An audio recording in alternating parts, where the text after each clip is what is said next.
It is Sunday, June 9th, 2024, and we are live. Hope everybody's doing well today.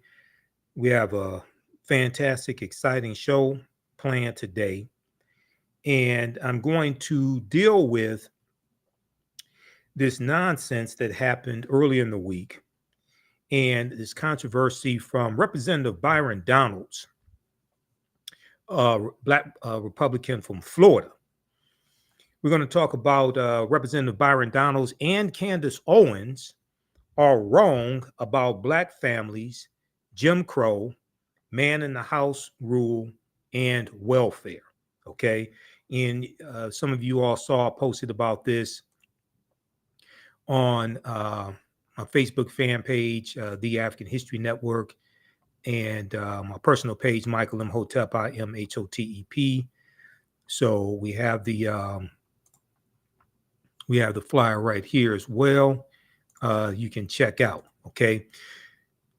So I saw Byron Donalds on Joanne Reid's show on MSNBC, The Reid Out. I saw him on the Reverend Al Sharpton show on Saturday, June 8th. And so I saw his original comments as well. Roland Martin talked about him on Roland Martin Unfiltered. I was on Roland's show on Friday. We didn't get to it. He talked about it like the day before, something like that.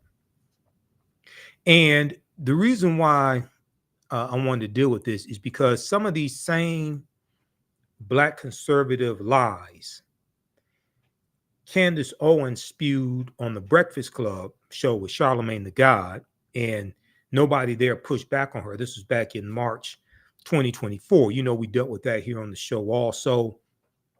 I eviscerated her arguments here on the African History Network show and provided evidence to document what I was talking about.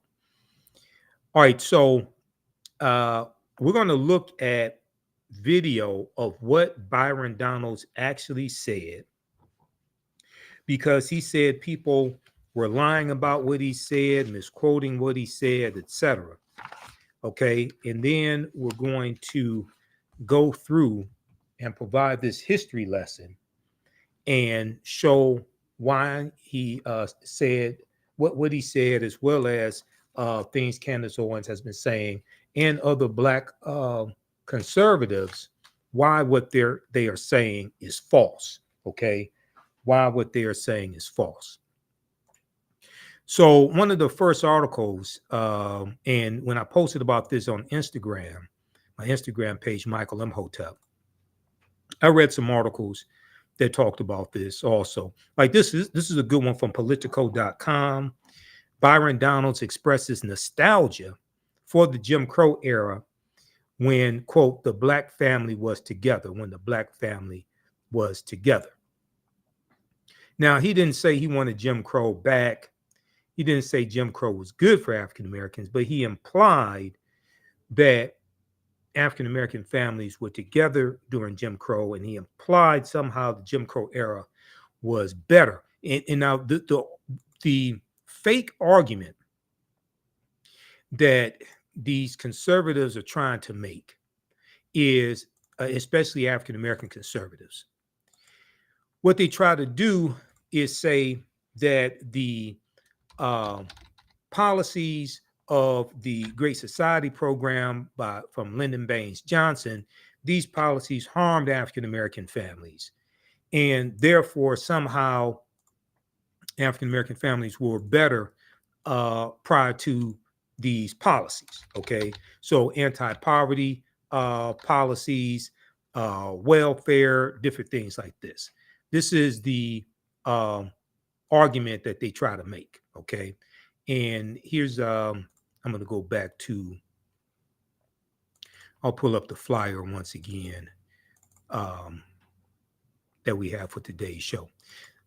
This is straight out of the Black conservatives handbook, okay? Because they all make the same argument, and they usually don't provide any evidence to document what it is that they're saying. This is some of the same things that Candace Owens said on the Breakfast Club, and you hear other Black conservatives say similar idiotic things. They don't provide evidence to back it up. Okay, so let's look at this article here from Politico.com. Byron Donalds expresses nostalgia for the Jim Crow era when the Black family was together. The Trump surrogate's comments made during a Black voter outreach event in Philadelphia, a Black voter, this was a Republican Black voter outreach program effort that took place in Philadelphia, when he made these remarks that have gone viral and make he and these other Black Republicans look stupid. It sparked outrage from Democrats, but just outrage from African Americans in general. Now, this is a picture from the event. Now, this is Wesley Hunt, Black Republican from Texas, and Byron Donalds, Black Republican from Florida. Both of them just happen to be married to white women. Okay, I just wanted you to understand this. And you know, Roland and I, when I'm on Roland Martin Unfiltered, sometimes we'll go back and forth talking about these African American Republicans married to white women. And I think some people are missing my argument. The argument I'm making, I'm not saying somebody African American suffers from self-hatred because they marry somebody white or they marry outside of their race. That's not what I'm saying. What I'm saying, and I've been very clear on this, is when you exhibit anti-Black behavior, when you consistently vote on policies and advocate for policies that harm African Americans, and you vote against policies that are good for African Americans, when you have a history of doing that, when you suffer from anti-Black behavior and sentiments, oftentimes that anti-Blackness manifests itself in other ways. One of those other ways could also be in who you choose to marry, and marrying outside of your race, especially if you exclusively date white women. Okay. And also if you marry a white conservative that works in opposition to African Americans and advocates for policies in opposition to African Americans as well. Okay. For like Byron Donalds' wife does, as well as Jenny Thomas, Clarence Thomas' wife. Okay. Now the other thing is all of these Black Republican, all these male Black Republicans in the House of Representatives and the one in the Senate. Well, let's just look at the House. Burgess Owens out of Utah, John James out of Detroit, Wesley Hunt out of Texas, Byron Donald out of Florida, and there's one other one because there's 5 in the House. They're all married to white women. Senator Tim Scott, Black Republican from South Carolina, who's in the U.S. Senate, he's engaged to a white woman. Okay? Now, I'm not saying they suffer from anti-Blackness because they're married to white women or engaged to white women. I'm saying that because they suffer from anti-Blackness, you can easily see how they ended up with who they ended up with. That's what I'm saying. Okay, Representative Byron Donalds was on the defensive on Wednesday as Democrats attacked him for comments he made the night before on Tuesday. So this event took place on Tuesday, June 4th in Philadelphia, Tuesday, June 4th, in a gentrified area of Philadelphia, by the way. Okay. As Democrats attacked him for comments he'd made the night before praising Black families under the era of racial segregation in America. Okay. Now he said during Jim Crow, the Black family was together, quote unquote. Donald said during a Black GOP outreach event in a gentrifying part of Philadelphia on Tuesday, and he criticized decades-old policies from former President Dwight Eisenhower and Lyndon Baines Johnson for promoting a culture of what they call dependence, promoting a culture of dependence, and saying this made Black people dependent on the government. Now, they don't talk about government subsidies for corporations. They don't talk about government subsidies for white farmers. They don't talk about government subsidies for corporations and Donald Trump's $2 trillion tax cut for corporations. They don't talk about corporate welfare. They don't want to deal with that. Okay. They just want to say, oh, these policies made African Americans dependent. That's false. Quote, during Jim Crow, more Black people were not just conservative, because Black people always have been conservative minded, but more Black people voted conservatively, end quote. This is what he said. Now, this doesn't make any sense right here, because if you actually understand the history of Jim Crow laws in the South, Jim Crow laws were against African Americans voting, generally speaking. So how would they vote? How were most African Americans voting conservatively when they couldn't vote? See, this is the nonsense that these Black Republicans put out. Okay, so let's go and look at the actual video on his Twitter page to actually see what he said. Okay, because we don't want to give the wrong impression of what he said. So I want you to hear what he said. Okay, let's take a look at this. Now, this is his personal Twitter page at Byron Donalds. And this is from, he posted this June 5th. Okay, I think it was June 5th he posted this, because it took place on June 4th. Let's look at this here. I grew up with my mom. My dad and my mom, things didn't work out. As an adult, I look at my father and I say, bro, I don't know what happened, but you my father and I love you. Wow. I don't know what happened.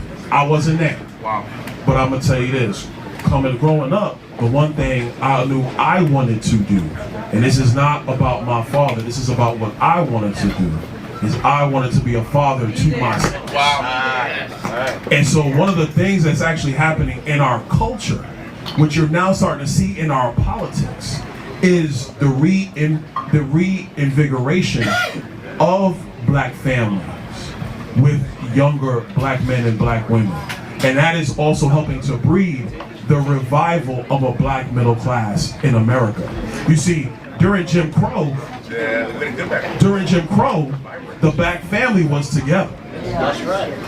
During Jim Crow, more Black people were not just conservative, because Black people always have been conservative minded, but more Black people voted conservatively. And then HEW, Lyndon Johnson, and then you go down that road, and now we are where we are.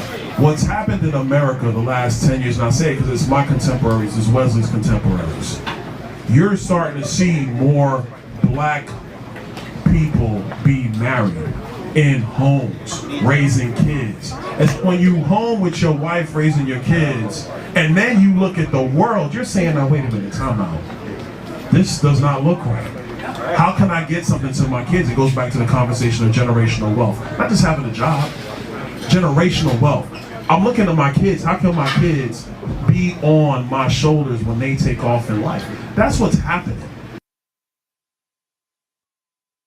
Okay, so he mentions Jim Crow 3 times, talks about generational wealth.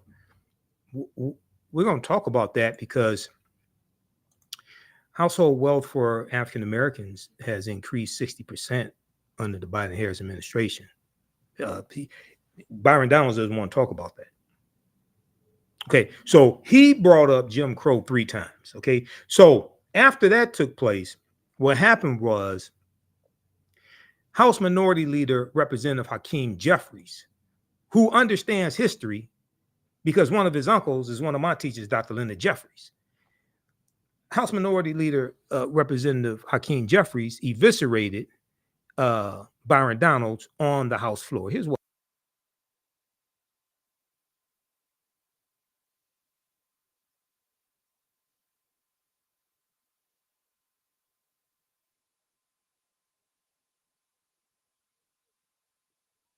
I posted this video on my Facebook fan page, The African History Network, and my Instagram page, Michael Imhotep, Imhotep. So this is House Minority Leader Representative Hakeem Jeffries, and he understands history because his uncle is one of my teachers, Dr. Lyndon Jeffries. Let's take a look at this. Come to my attention that a so-called leader has made the factually inaccurate statement that Black folks were better off during Jim Crow. That's an outlandish, outrageous, and out-of-pocket observation.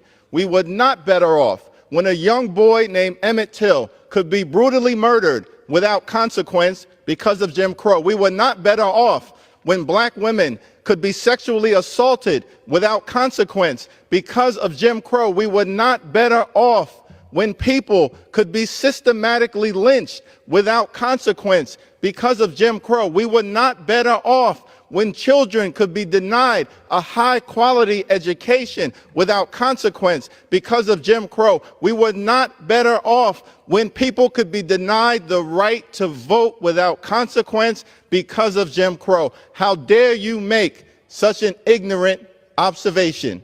You better check yourself before you wreck yourself. Okay, so then he quoted Ice Cube as well. Check yourself before you wreck yourself. So, all right. So that was Representative Hakeem Jeffries as well. And there's been a lot of backlash from this. Representative Jasmine Crockett was on MSNBC this weekend. I think she was on Alex Witt's show on MSNBC. I posted a clip from when Byron Donalds was on Joy and Reid's show, MSNBC. And it didn't go too well for Byron on Joy and Reid. Okay. Here's a clip from this, and this is on our Facebook fan page, also on my YouTube channel. Let me flip over to.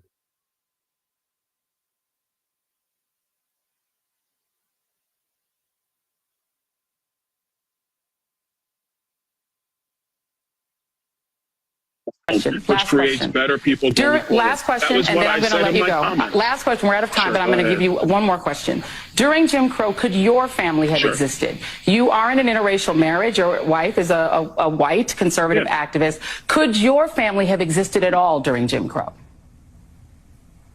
No, it could not, Joy, and we all know that. But that's why I am blessed to live in America today as opposed to America during that time. But we cannot ignore the realities of not having fathers in homes. That is important for Black people today and all people today as we move forward for a better America. We are out of time. What I'm grateful for is that we do not live in the Jim Crow era and that fathers do not face the threat of lynching. I'm very grateful of that. Perhaps don't bring up Jim Crow when you're trying to make that example. Representative Byron Donalds, thank you for being here, and we'll be right back. Okay, so I saw the full interview that Byron did with Joanne Reid, and you see, so I posted this on my Instagram page. I put this caption here. Trump-loving Black Republican, and let me see if I can zoom in on this. It won't zoom in. Trump-loving Black Republican, Representative Byron Donalds, Republican of Florida, admits he is blessed to live in Joe Biden's America. He said he's blessed to live in America today, right? As opposed to America under Jim Crow. Oh, so you're blessed to live in Joe Biden's America. This is what you're saying. And Joy asked the question, could Byron Donalds' interracial family have existed during Jim Crow? We know the answer is no. If it did exist, he'd be running for his life. Okay, especially in the South. Okay, he'd be running for his life. And so it was a good interview that Joy did. Creates better people. It was a good interview that Joy did. Then Byron went on Reverend Al Sharpton show on Politics Nation, MSNBC. He was on Saturday, June 8th, 2024. Okay. And I posted an excerpt of that clip as well. I'm going to show that to you. Also, thanks for all the birthday wishes, because my birthday was Friday, June 7th. So I've gotten a couple of probably 300 birthday wishes on Facebook and got a few text messages, things like that. So thanks for Thanks for the birthday wishes, everybody. Appreciate that. I turned 53. Okay, where did the time go? Okay, so here's a clip of Byron on Politics Nation. Here's a clip of Byron Donalds on Politics Nation with Reverend Al Sharpton from Saturday, June 8th, 2004.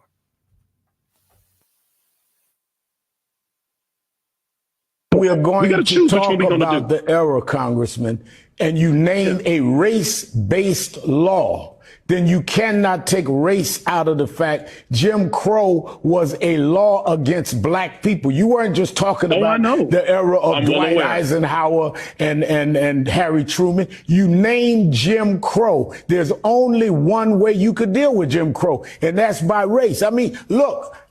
Look, you and I have mutual friends. People say you're a straight shooter. Yes. We may disagree on politics. I'm giving you the benefit of the doubt. But look, you were born in Brooklyn. You went down into the South, went to Florida State. You have an interracial marriage. You're the congressman of a district that's not a black district. I mean, how can you even live with yourself acting like Jim Crow was a good era or better era for blacks? What happened to you? Okay, that's real cute. That's real cute. I did not say that. And I'm not going to sit here and have to insinuate that against you. Because right now you're lying about what I said. I did say Jim Crow. I did reference it 3 times. That's not to say that it was better. I never said that. Those words never came out of my mouth. When are you going to get that through your skull and everybody else's skull? I never said that. And the difference between me and a lot of other Republicans, I'm not going to sit here. You said it was better for us. I'm not going to let you lie on Jim me. Crow to bring families together. Did you say that? Hakeem Jeffries was lying. The Biden campaign was lying. All right. So look at my words. So Byron Donalds sounds like Donald Trump. Everybody's lying on me. People setting me up. The B set me up. He sounds like Donald Trump. Okay. But Donalds is the one who interjected Jim Crow. And they did that for a reason. It's just like when Candace Owens said, oh, we had African Americans had a higher marriage rate during slavery than they do today. Like, you trying to say slavery was a good thing? You want to bring slavery back? So I'm going to go through and dissect these arguments and provide historical evidence to show how these people are lying. Okay. Byron Donalds, Candace Owens, these other black conservatives out here who are running this hustle. They're all reading from the same black conservative playbook. They're all reading from the same black conservative playbook. I understand the playbook. That's how I know what they're about to say.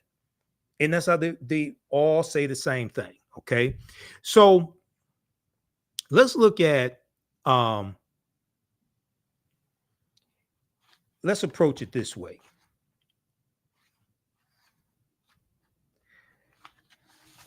You have them saying things like African Americans had a higher marriage rate prior to the Great Society programs in 1964 and President Lyndon Baines Johnson. And it was these programs, it was the welfare program that pushed African American men out of the homes, things like this. We've all heard variations of this nonsense, right? Okay, so let's look at some evidence. Now, when I did my takedown of Candace Owens, and that video has been viewed over 50,000 times on our YouTube channel, Michael Imhotep, when I did the original video, and then I did a shorter segment dealing with how Candace Owens is wrong about the man in the house rule. That's on our Facebook and YouTube pages. This was one of the articles that I talked about to provide some historical evidence, right? This is a good article from theroot.com. Theroot.com. I'm not a big fan of the Root, but every now and then they do have some good articles. This is an article from June 17th, 2011. June 17th, 2011, by Cynthia Gordy, called Welfare, Fathers and Those Persistent Myths. Welfare, Fathers and Those Persistent Myths. And also when they talked about HEW, that's health, education, and welfare.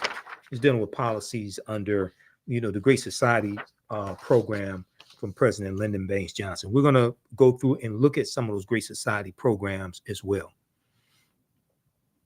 Does the state discourage poor fathers from being present in their children's lives? There are the emblematic images like Diane Carroll as a single mother on welfare in the 1974 movie Claudine. Most of us have seen that movie Claudine, co-starring James Earl Jones. She was struggling to hide her boyfriend, James Earl Jones, from the white social worker, okay? Urban legends tell of man in the house rules that prohibit men from living under the same roof as moms who receive public assistance. Between media images, half-truths, and also well-meaning but flawed policies, the belief that the welfare system undermines poor families has been entrenched in the public mind for decades. All of us realize the critical importance of fathers in the home, said Ron Sims, Deputy Secretary of HUD, Housing Urban Development at the time. This is under the Obama administration. Secretary of HUD, he told TheRoot.com at the time, quote, "We want fathers to understand that they are welcome at our housing authority sites and that we want them there to play meaningful roles in raising their children and supporting the women that they've been with," end quote. Now, clearing up misconceptions. They have this section here in this article. Clearing up misconceptions. Let me scroll down to this right here. A particular fact that those giving the side eye to the American welfare system often trot out is that in 1890, married couples headed 80% of all Black households. Okay, so this is during the Jim Crow era, 1890.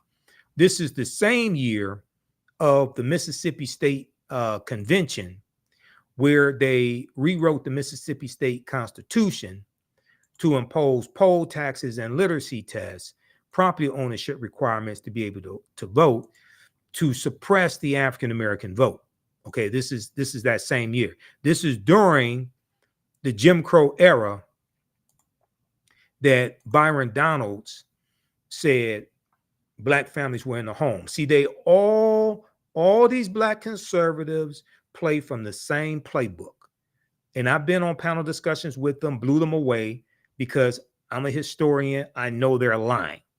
Read this article right here from the Washington Post. The Mississippi plan to keep Blacks from voting in 1890. We came here to exclude the Negro. We came here to exclude the Negro. This talks about what happened at the Mississippi State Constitution. This article is from May 1st, 2021 by Ronald G. Schaefer.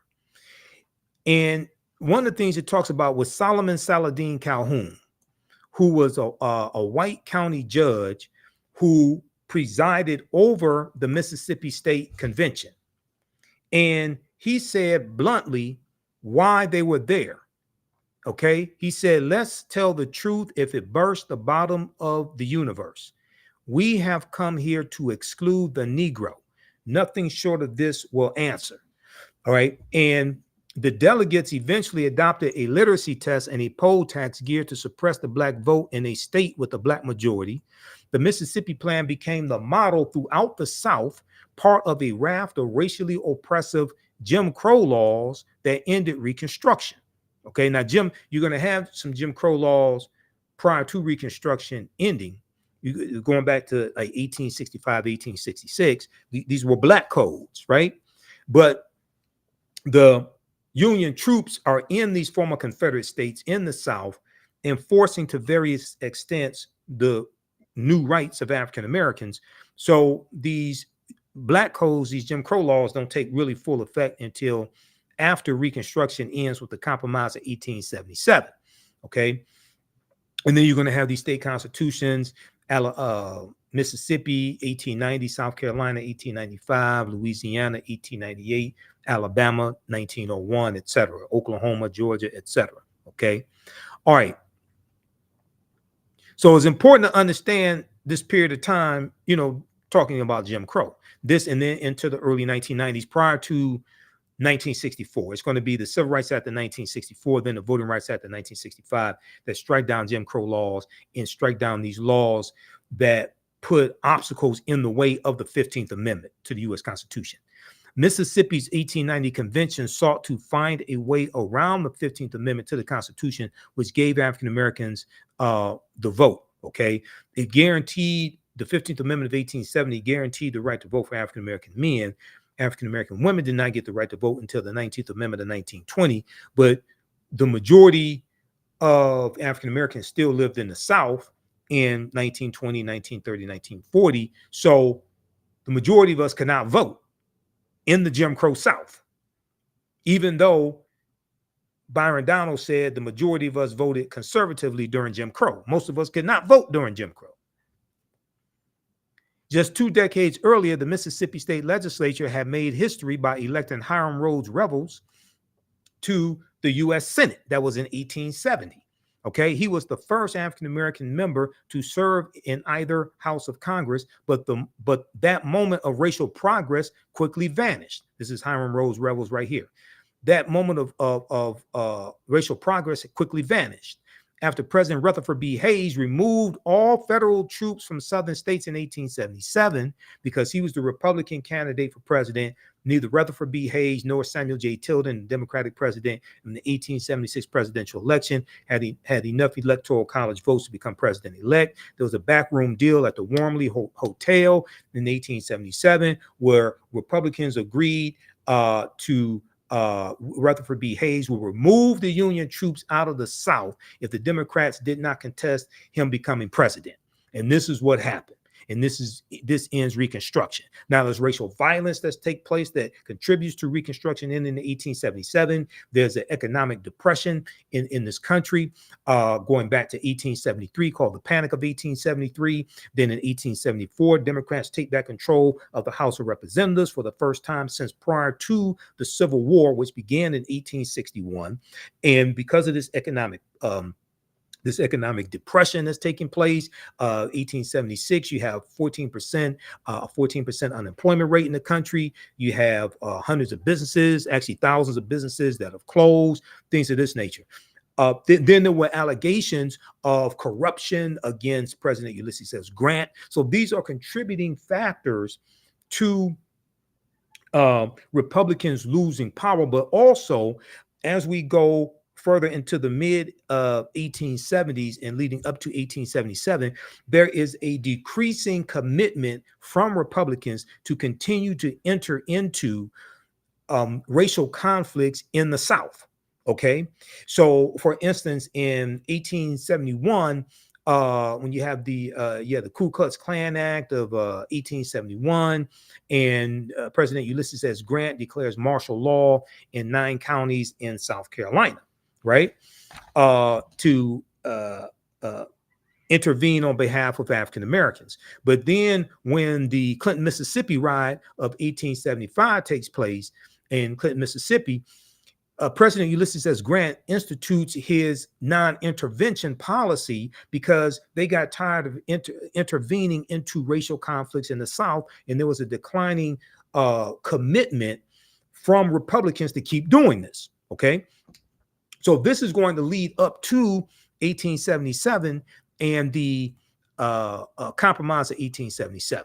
Okay, and I encourage people to, if you read the Smithsonian Mag, read the article. When you look at why the Department of Justice was created, it was created in 1870.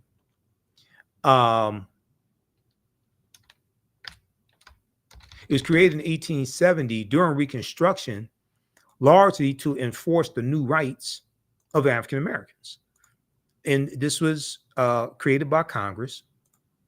The U.S. Department of Justice that still exists today. Merrick Garland is the Attorney General. We know the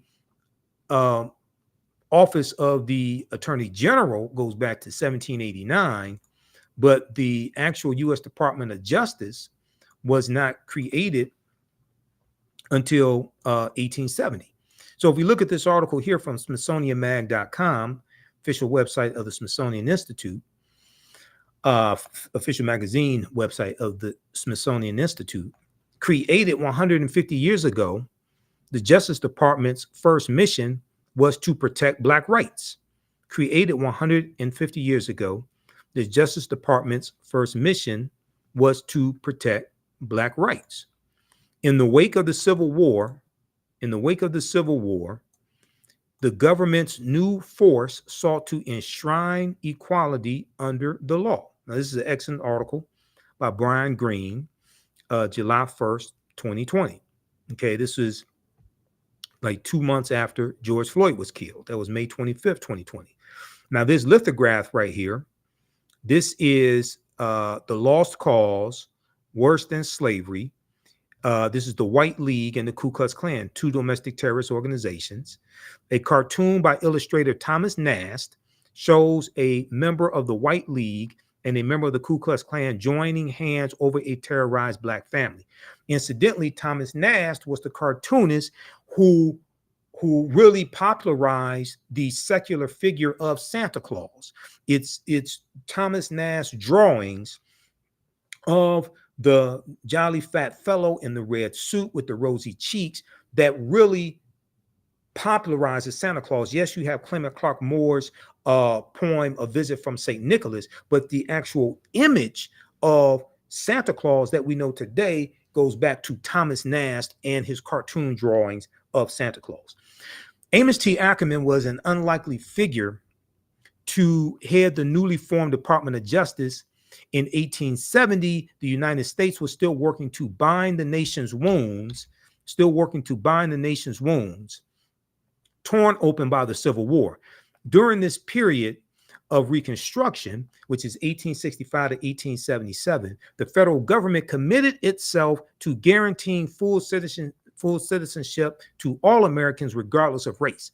At the forefront of that effort was Amos T. Ackerman, a former Democrat and enslaver from Georgia, a former slave owner and a former officer in the Confederate Army.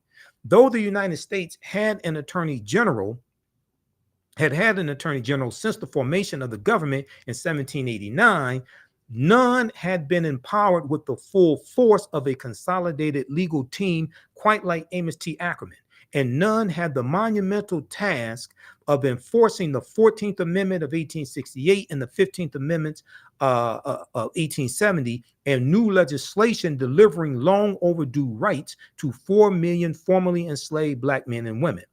This department's work on behalf of the emancipated population was so central to its early mission that Amos T. Ackerman established the department's headquarters in the Freedmen's Savings Bank building. The Freedmen's Bank, created in 1865 as an act of Congress. We know the Freedmen's Bank is going to collapse in 1874. There's mismanagement, corruption. African Americans lose $2.9 million in deposits when the Freedmen's Bank collapsed in 1874. Now, in the immediate wake of the Civil War, which ends for all practical purposes April 9th, 1865, when General Robert E. Lee surrenders to Ulysses S. Grant at Appomattox Courthouse in Virginia, even though the Civil War is still going to go on to a much lesser extent for another 16 months. It ends officially August 1866, when President Andrew Johnson, who succeeded Lincoln when Lincoln was assassinated in April 1865, President Andrew Johnson announces an official end to the Civil War in August of 1866. Even though General Robert E. Lee, even though his army in Northern Virginia was the largest Confederate army, it was not the only Confederate army. Okay, so there was General Joseph E. Johnston of Tennessee. There was Nathan Bedford Forrest, that traitor, Nathan Bedford Forrest, who goes on to become the first Grand Wizard of the Ku Klux Klan in 1867. And Nathan Bedford Forrest also led the Fort Pillow Massacre in 1864, where you had about 200 African-American Union soldiers who were brutally murdered, brutally executed. Many of them shot point blank in the head on General Nathan Bedford Forrest's orders. Okay, so these smaller Confederate armies, terms of surrender had to be negotiated with those generals as well. So the Civil War goes on for a much smaller extent for another 16 months. Officially ends August 1866. History.com has a good article dealing with that. So I teach all this in my the second online class that I teach, and we have a new course starting up on Sunday, June 23rd, 4 p.m. Eastern Standard Time, 2024. Black resistance movements from the Haitian Revolution, U.S. Civil War, Civil Rights Movement, and Black Power Movement, 1800 to 1968. Okay, so you can register for that at our website, AfricanHistoryNetwork.com, and we'll get you some more information on that as well. How's everybody doing? How you like this type of information? Tavara said, "Happy birthday, brother Michael." Okay, thanks. So hopefully you're learning a lot here, because we're gonna get deep into this. Okay, I'm just warming up. All right, I just did a presentation for the Unity group. I just did a webinar for them from 6 p.m. to 8 p.m. today. So I did 2 hours with them. So now we're here for the African History Network show today. So I'm just warming up. All right. So in the immediate wake of the Civil War, Amos T. Ackerman, a New Hampshireite who settled in Georgia in the 1840s, looked to the future, leaving the Democrats for the Republicans. He left the Democratic Party for the Republican Party and prosecuting voter intimidation cases as a U.S. District Attorney in his adopted state of Georgia. Reflecting on his decision to switch his allegiance to the party of Lincoln, the Republican Party, Amos T. Ackerman said, quote, "Some of us who had adhered to the Confederacy felt it to be our duty when we were to participate in the politics of the Union to let the Confederate ideas rule us no longer. Let the Confederate ideas rule us no longer. Regarding the subjugation of one race by the other as an appurtenance of slavery, we were content that it should go to the grave in which slavery had been buried," end quote. So what's going to happen is that martial law is going to be declared in 9 counties in South Carolina, okay, by President Ulysses S. Grant. You're going to have the Ku Klux Klan Act of 1870. Let me go to that here. In reaction to the racial violence, Congress passed the Ku Klux Klan Act, which President Ulysses S. Grant signed into law in April 20 of 1871, providing Amos T. Ackerman unprecedented tools to subdue the Ku Klux Klan, okay? Because you're going to have, Lou Faulkner Williams in her book, The Great South Carolina Ku Klux Klan Trials, 1871 to 1872, wrote that the Klan conducted a year-long reign of terror throughout the region, starting with the November 1870 elections, whipping black and white Republican voters. An army general sent down to quell the riots after local police and state troops failed to do so, estimated the Klan numbered more than 2,000 sworn members in York County alone. Okay, this is this is basically in South Carolina. Quote, "The South Carolina Klan in its fury," Lou Faulkner Williams wrote, "committed some of the most heinous crimes in the history of the United States," quote unquote. The 1910 novel, The Klansman, on which the film The Birth of a Nation is based upon, reportedly draws on these events in York County. So when you see my presentations, see my lectures, and in my class that I teach, when we talk about the movie The Birth of a Nation, right? The movie The Birth of a Nation rejuvenates the Ku Klux Klan. The Klan had largely died out by 1915. The 1915 is the 50th anniversary of the 13th Amendment of 1865, December 6, 1865, which legally ends slavery. And we know the Ku Klux Klan is founded December 24th, 1865, on Christmas Eve, right? About a week after the 13th Amendment is adopted. 13th Amendment is adopted December 18th, 1865. And incidentally, this is when Kentucky and Delaware are going to end slavery. Kentucky and Delaware, which were two of the four border states, and we know the border states of Maryland, Missouri, Kentucky, and Delaware were exempt from the Emancipation Proclamation issued January 1st, 1863, which is why saying Juneteenth was the last day of slavery is a lie, because Kentucky and Delaware didn't abolish slavery until 6 months after Juneteenth, December 18th, 1865, when the 13th Amendment was adopted.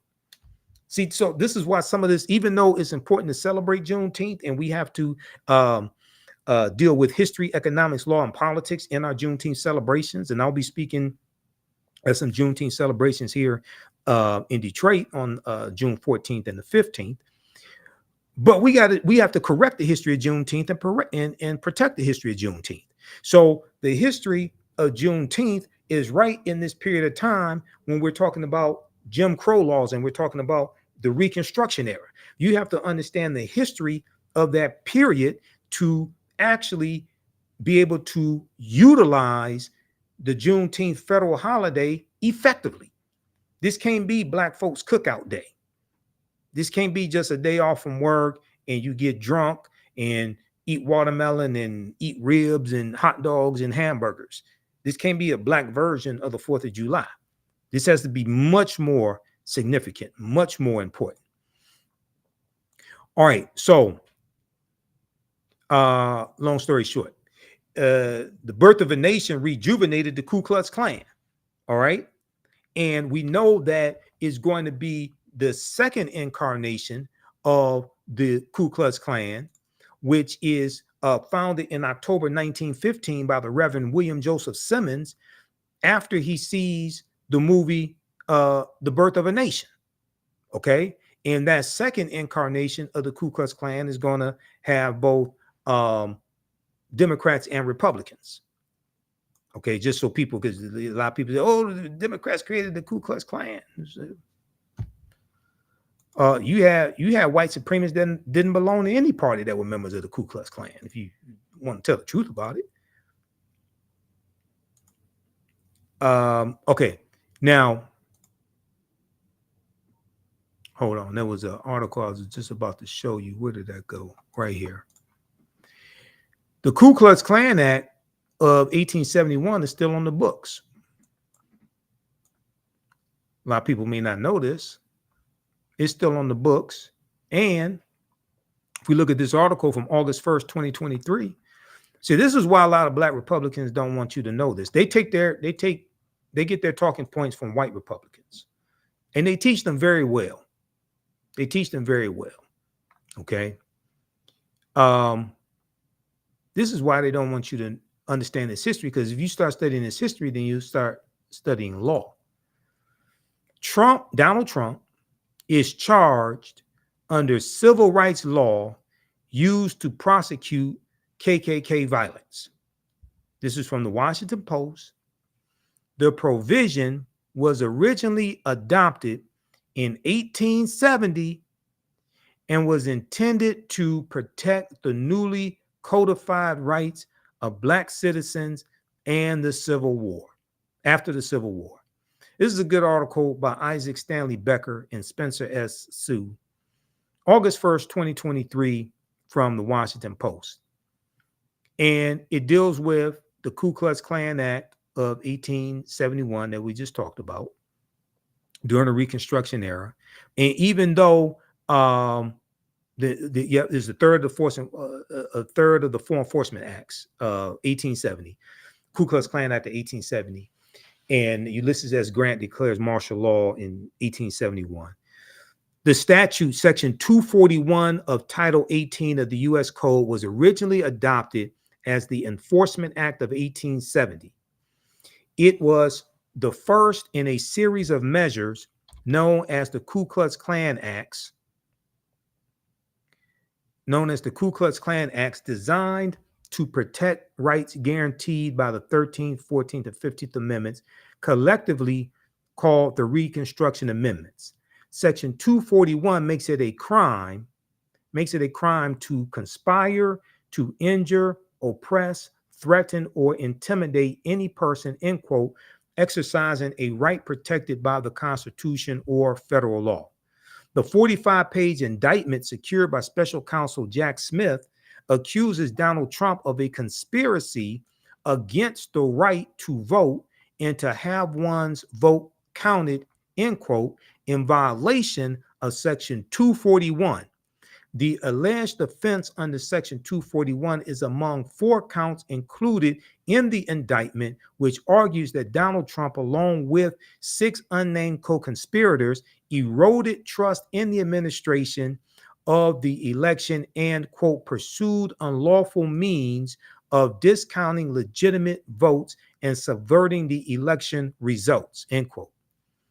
Those means, according to the indictment, included strong-arming state officials to change electoral college votes won by Joe Biden, and recruiting fraudulent electors in swing states prepared to override the will of voters.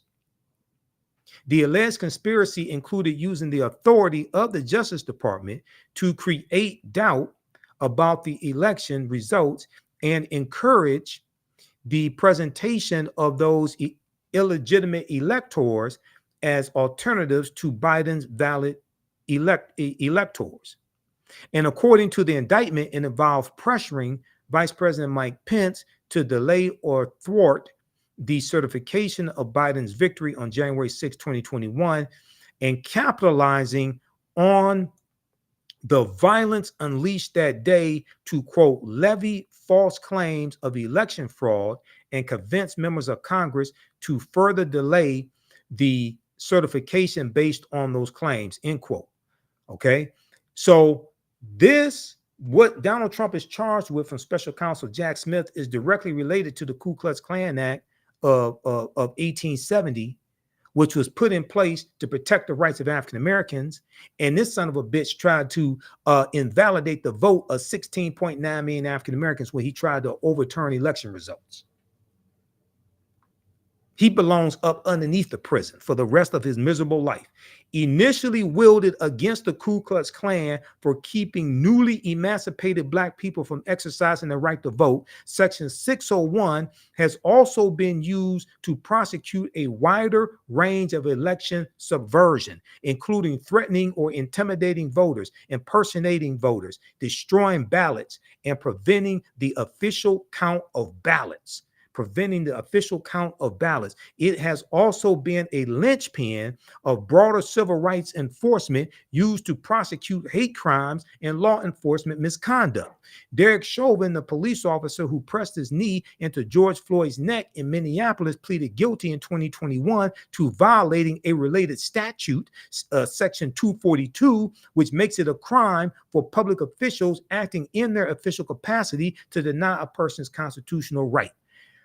Any Black person who sits up and supports a white supremacist domestic terrorist like Donald Trump is sick, and they either don't understand history and they're lying to you, or they do understand history and they're still lying to you. You can't understand history and support this demon right here, Donald Trump. Go read this article here. What Donald Trump is being charged with, the law that he's being charged with, that's from the Ku Klux Klan Act. Isn't it poetic justice that this traitor is being charged with the same thing that they were charging these domestic terrorist Klansmen in 1871 of prosecuting them and putting them in jail? Now, let me ask you a question. Who's explaining this to you? Who have you heard explain this to you? Has the Breakfast Club explained this to you? Charlemagne the God, all these Black social media disinformation agents out here? Who's explaining this to you? This article didn't come out yesterday. This article, we talked about this here on the African History Network show before. This is the type of research I do. Okay. This article is from 2023.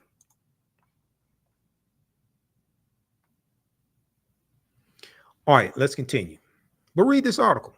Trump is charged under civil rights law used to prosecute KKK violence. No wonder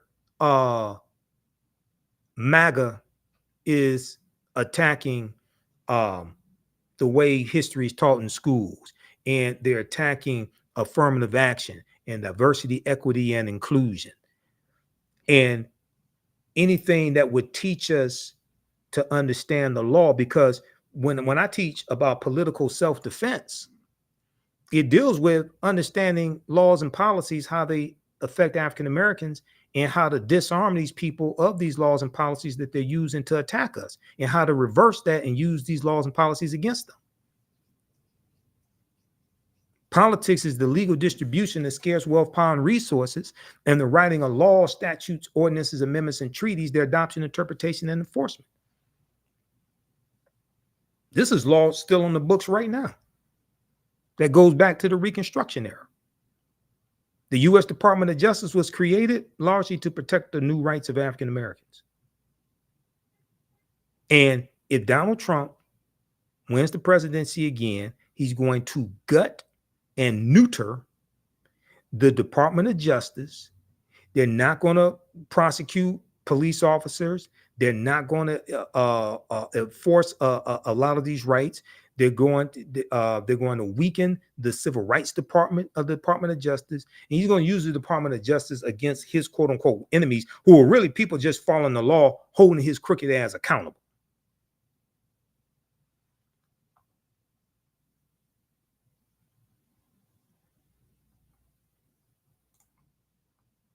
Okay, now we got this person. I don't know how often Velma watches the African History Network show. Probably not too often. She said, my question to you is, do you understand that there is no one running for president that deserves the black vote in America? That's false. Have you read this document right here, Velma? Fact sheet: the Biden-Harris administration advances equity and opportunity for Black Americans and communities across the country. This is a 36-page document that takes you through policy by policy. Now, this one was last updated February 27, 2023. I've read the new one that was updated February of 2024. And it's good. See, I don't get into arguments with people that don't understand politics and law. This takes you through, this is at whitehouse.gov, where all this information is. I've gone through and read numerous fact sheets there that break down these policies and show you directly how these policies from the Biden-Harris administration are helping the African-American community. They talk about the bipartisan infrastructure bill. Yeah, but out of 260 Republicans, only 34 voted for it. Only 19 in the Senate and 14 in the House voted for it. Overwhelmingly, all the Democrats in both the House and the Senate voted for it. Yeah, it was bipartisan, but only 34 out of 260 Republicans voted for the bill, the $1.2 trillion infrastructure bill, the $1.9 trillion American Rescue Plan that lifted 1 million African-American children out of poverty, okay, that saved the U.S. economy. No Republicans in the House or the Senate voted for the bill. Implementing robust regulatory reform to reverse because Donald Trump either got rid of or greatly weakened 100 environmental policies that were held over from the Obama administration and previous administrations, and environmental racism, climate change, and environmental issues disproportionately negatively hurt African Americans. Black-owned businesses, you see the fastest rate of African American-owned businesses being created in 30 years. The lowest unemployment rate in history of African Americans in April 2023, when it dropped down to 4.7%. I was looking at that earlier today. 15 million jobs created, 2.6 million jobs for African Americans. The president's economic agenda has led to a historically low unemployment, including among Black Americans. That's true. Lowering energy cost, the Inflation Reduction Act, because African Americans are disproportionately harmed by the temperatures in our communities being higher temperatures because of climate change. So the Inflation Reduction Act it reduces energy costs. And this is the first really large bill to fight against climate change. Making home efficiency upgrades more affordable. creating economic opportunities and good paying jobs, supporting unions. One of the things Biden did was he signed an executive order that required at least $15 an hour to be paid for all federal employees and contractors. African Americans are 18.4% of the federal workforce. That gave a lot of them raises. Provide relief to farmers. The Inflation Reduction Act includes $5.3 billion that will provide relief to tens of thousands of farmers. Of that money, $3.1 billion will help distressed borrowers pay off their farm debts without ultimately taking the land or making the farmer ineligible for future assistance. An additional $2.2 billion will go to farmers who have suffered discrimination by the USDA farm programs, making critical investments in Black families and communities in the American Rescue Plan that no Republicans in the House or the Senate voted for. Historic expansion of the child tax credit, cutting child poverty to record lows for Black children. Then you look at the investment that was made for childcare, supporting childcare providers and reducing childcare costs for Black families. Black families are nearly 2 times more likely than white parents to have to quit, turn down, or make a major change in their job due to childcare disruptions. The American Rescue Plan that no Republicans in the House or the Senate voted for, that Byron Donalds voted against, that Wesley Hunt voted against, that every Black Republican in the House of Representatives voted against, and punk-ass Senator Tim Scott voted against this as well. The American Rescue Plan provided a $39 billion lifeline to help child care providers stay open and compensate early child educators as they provide safe and healthy environments for children and help parents work. States have already delivered American Rescue Plan stabilization grants to more than 200,000 child care providers, 1 in 5 of whom are Black. That's 20%, with 13.5% of the population. That's 20% for those who are mathematically challenged. Let me repeat this. Who is explaining this to you? Who is explaining this to you? American Rescue Plan stabilization grants were delivered to more than 200,000 child care providers. 1 in 5 of these child care providers are African Americans, serving as many as 9.5 million children and their families. In most states, providers in 98% of persistent poverty counties receive aid, and more than half of the providers receiving funds were operating in the most racially diverse counties in the country. Okay, read the rest of that. Then you go to the American Rescue Plan also helped lower child care costs for all families, including Black families, including by expanding the child and dependent care tax credit. The American Rescue Plan tripled the earned income tax credit for 17 million workers without dependent children. Then they talk about the $46.5 billion that was in the American Rescue Plan for renter assistance for renters as well as landlords, and how some African Americans were able to take advantage of that and stay in their homes. Extending a lifeline to struggling small businesses and expanding access to capital.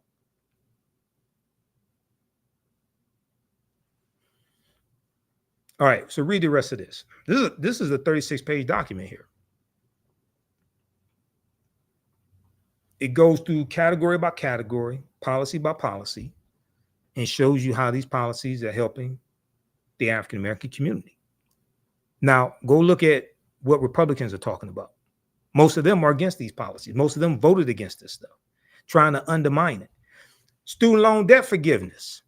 You have like over 5 million people that receive student loan forgiveness, about $163 billion now. Okay.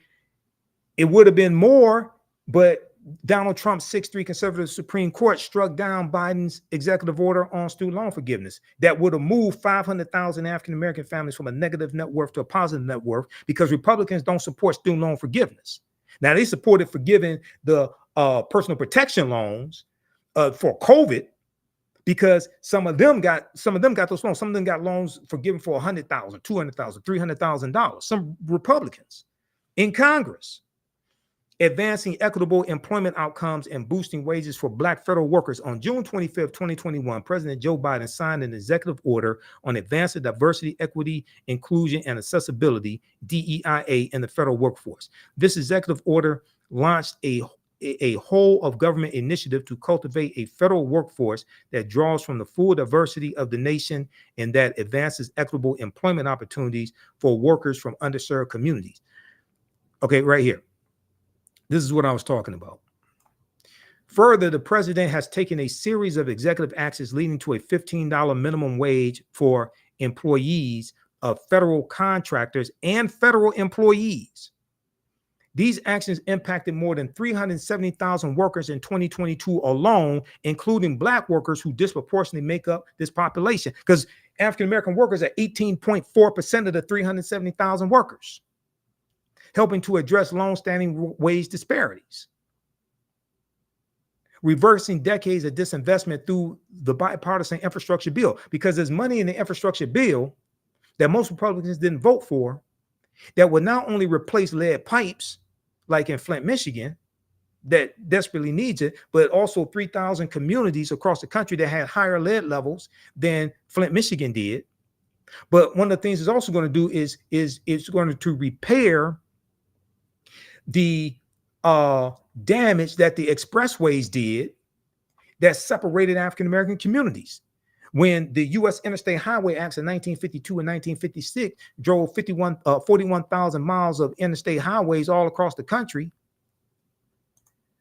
okay, and it ran through 1,600 African-American communities, disrupting African-American communities. One of them was the Black community where the top supermarket was and is, that was shot up by the shooter in Buffalo, New York. That was an area, that was an African-American community that was bisected by the highways. One of the things that this $1.2 trillion infrastructure bill is doing, because 56,000 is over $400 billion so far that has funded 56,000 construction projects across the country. They have information about that at whitehouse.gov. One of the things that this infrastructure bill is going to do is reconnect Black neighborhoods divided by legacy highway infrastructure. Now, you got a lot of Republicans that don't want to even acknowledge the damage the expressways did. And most Republicans did not vote for the infrastructure bill. Now, they're there at the groundbreaking in their district and in their state, and at the ribbon cutting, the groundbreaking, all that, smiling and grinning, but most of them voted against this bill that provided the funds for the infrastructure project that's in their district.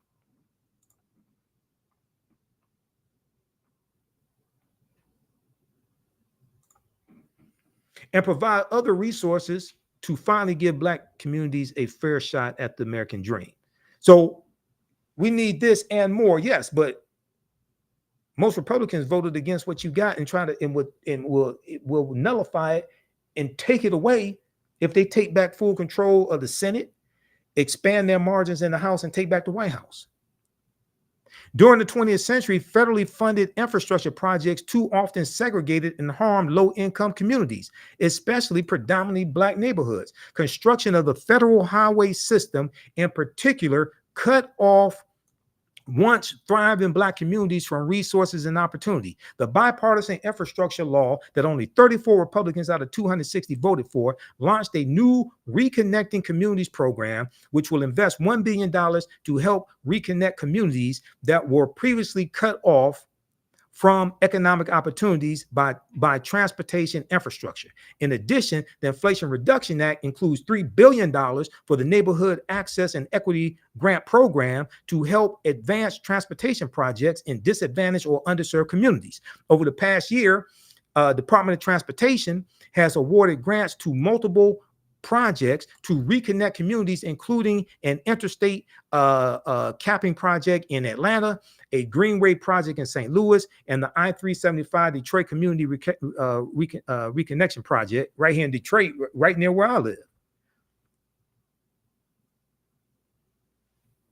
Read the rest of this. assisting black landowners in resolving title issues. An estimated 60% of black-owned land in the South is heirs' property that passes through inheritance without a will, and that, as a result, has historically rendered owners ineligible for U.S. Department of Agriculture, USDA programs, including lending. I've done entire shows dealing with heirs' property because the loopholes in heirs' property laws is one of the ways historically our land has been taken away from us. That and overtaxation, because about a month ago, we did the show when we talked about Andrew Carl's new book that deals with how African Americans, since like the Reconstruction era, have been overtaxed by $600 billion. In July 2021, the USDA rolled out the heirs property relending program, which primarily aids underserved communities, including Black Americans. The new program provides funds to assist heirs in resolving ownership and succession issues on farmland with multiple owners. Launched an initiative to cut junk fees. Who's tired of junk fees? Lowering healthcare costs and improving health outcomes for Black communities. President Biden is committed to keeping healthcare costs down for individuals and families and improving access to healthcare to address disparities in Black communities. These policies and programs include lowering healthcare costs and expanding coverage. There's a record number of people who signed up for the Affordable Healthcare Act now, 41 million. Many of them are African Americans. Millions of lower and middle income Black families enrolled in health insurance marketplaces saw their premiums lowered or eliminated as a result of the American Rescue Plan and will continue to benefit from provisions included in the Inflation Reduction Act. Oh, by the way, did I tell you no Republicans in the House or the Senate voted for the Inflation Reduction Act? I forgot to tell you that. No Republicans in the House or the Senate voted for the Inflation Reduction Act, and they're saying if they take back control of the keep control of the House, take back control of the Senate and the White House, they're going to reverse some of the policies that are in the Inflation Reduction Act that are beneficial to us.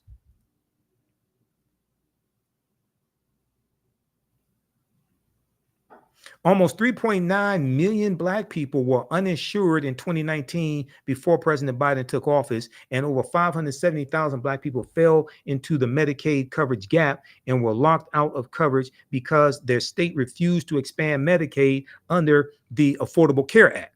Like a lot of Republican-controlled states, a lot of them refused to expand Medicaid. Then the administration's efforts to expand access to coverage has driven the uninsured rate to historic lows, with more than 3.6 million people gaining coverage during last year's record-breaking 16.3 million American Care Act enrollment period. I haven't even talked about the $16 billion that HBCUs got from 2021 to 2024, which is a record amount of funding from any administration. I haven't even talked about that. Protecting Black maternal health. The administration is also committed to protecting Black moms and improving maternal health outcomes, including addressing unacceptably high rates of maternal mortality and morbidity that disproportionately impact Black mothers and families. They go through and deal with that as well. So read this, because I don't have time to get through all this.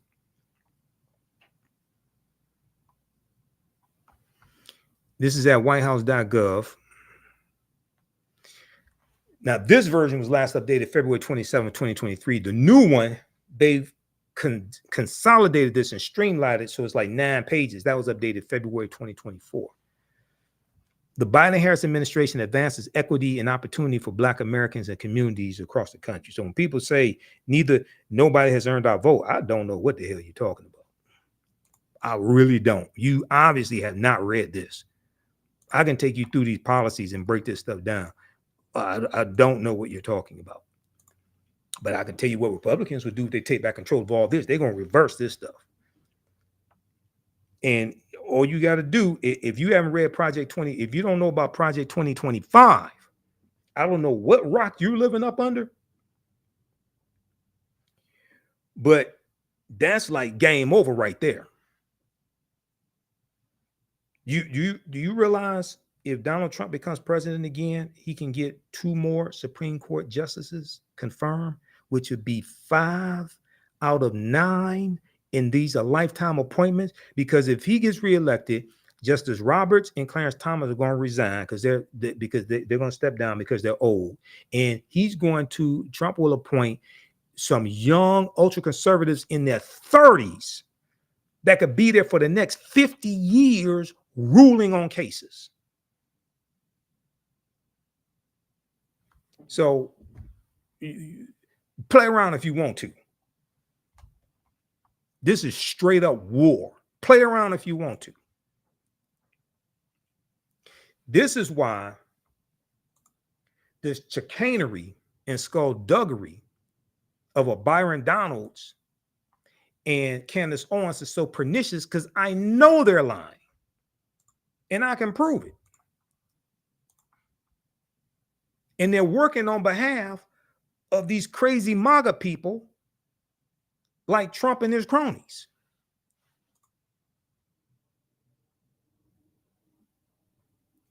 Okay, let's continue here. All right, now what I want to do, I want to go to, we're talking about man in the house rule, all that, right? Let's go back to this article here from theroot.com, because we started talking about Jim Crow history in the Jim Crow era. You got to understand, all this deals with history. Your understanding of politics is directly related to your understanding of history. I can listen to what people say and tell what they haven't read. And I can tell when they don't understand history. Okay?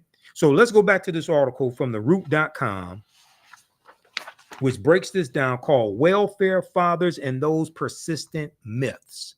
Welfare Fathers and Those Persistent Myths by Cynthia Gordy. Okay, we're going to go to the section that deals with clearing up misconceptions. A particular fact that those giving the side eye to the American welfare system often trot out is that in 1890, the same year as the Mississippi State Constitution was voted on and written at the Mississippi State Convention. That's how we got on that whole topic.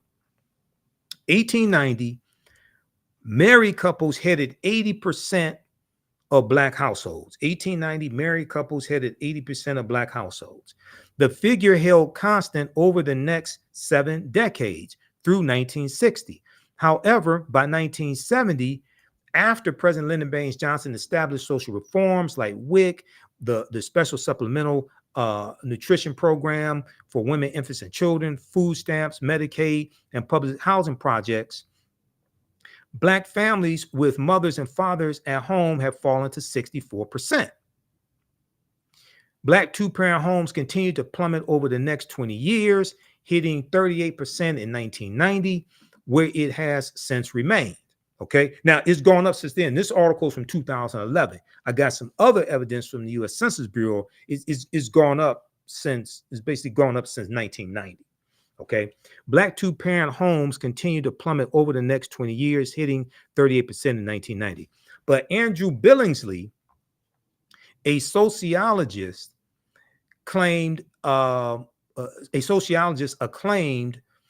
for his pioneering work tracing the African-American family, attributes the abrupt change in family structure not to welfare policies, but to rising unemployment. Not to welfare policies, but rising unemployment. He's absolutely correct on this. I talked about this when I went through and deconstructed and destroyed Candace Owens' Breakfast Club argument. Quote, what happened in the mid-1950s were technological changes that abolished unskilled jobs that most Black men could do and created high-tech jobs that they couldn't do. Okay, he's absolutely correct on this. Okay, and I've talked about this before. What happened in the mid-1950s were technological changes that abolished unskilled jobs that most Black men could do and created high-tech jobs that they couldn't. Andrew Billingsley, sociologist, told TheRoot.com, explaining that the advent of efficient goods producing machines drove millions of black men out of the stable blue-collar workforce. Quote, that's what kept black families from getting and staying married, not the welfare system. To say otherwise is a misunderstanding of the data, and it's a misreading of history, end quote. He's absolutely correct. I'm going to show you some more evidence on this. On the subject of common misconceptions about public assistance, HUD, Housing and Urban Development, would like to clarify that there is no public housing eligibility requirement that excludes couples. There is no public housing eligibility requirement that excludes couples. Some states used to apply such regulations, but the U.S. Supreme Court struck down those regulations in 1968. Uh-oh. Whitney Houston, we have a problem. So now, why didn't Candace Owens tell you this on the Breakfast Club interview? Why didn't Byron Donalds tell you this when he was sitting there in Philadelphia smoking a cigar with Wesley Hunt, talking about Jim Crow? And our families were together in Jim Crow. Why didn't Byron Donalds tell you about this? Why didn't Larry Elder and all these other black conservatives out here? Why don't they tell you? And Senator Tim Scott? Because they all read from the same playbook. Quote, the notion that we have rules prohibiting fathers from living in the home is simply not true, said Sims, who added that the agency does take income levels into consideration. Quote, but if two parents are working and don't qualify, we have a significant supply of other affordable housing programs around the country for them, end quote.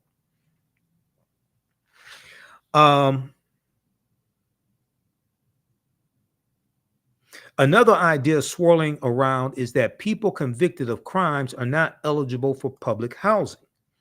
Quote, under the national policy, there are only 2 crimes for which we prohibit anyone from coming in, and that's if you sold methamphetamine. Now, this is as of 2011 when this article came out. I'm not sure if this has been updated. The policy: if you sold methamphetamine, or if you are a lifetime registered sex offender. Okay, if you sold methamphetamine, or if you are a lifetime registered sex offender, Sims explained. Yet local authorities can set other standards, and some do bar applicants with records. Quote, our goal is family reunification. We've let local housing authorities know that we want that changed, end quote, said Sims. Okay, now, so read the rest of this article here. Welfare fathers and those persistent myths. Welfare fathers and those persistent myths. And I want to look quickly here at the man in the house rule, because this is some nonsense that Byron Donalds, when he was there in Philadelphia smoking a cigar, but in other since that took place in other media appearances where he tried to defend what he said, he talks about the policies from the Lyndon Baines Johnson and Great Society programs and how it broke up black families, things like this. Okay, so let's look at this piece here from encyclopedia.com, which deals with the man in the house rule.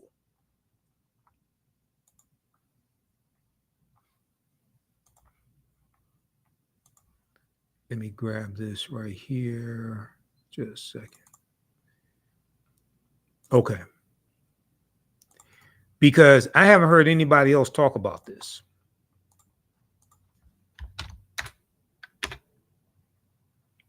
Man in the house rule, a regulation that was formally applied in certain jurisdictions that denied poor families welfare payments in the event that a man resided under the same roof. Now, keep in mind, like I just said, this was struck down by the U.S. Supreme Court, 1968. Nobody talks about this. I don't understand why. Before we go to that, I want to remind you If you like this type of information, give us a thumbs up, give us a heart, give us a like. You can register for my online history courses, and you're going to learn so much. If you learn a lot from this broadcast here, you're going to learn so much from my online history classes.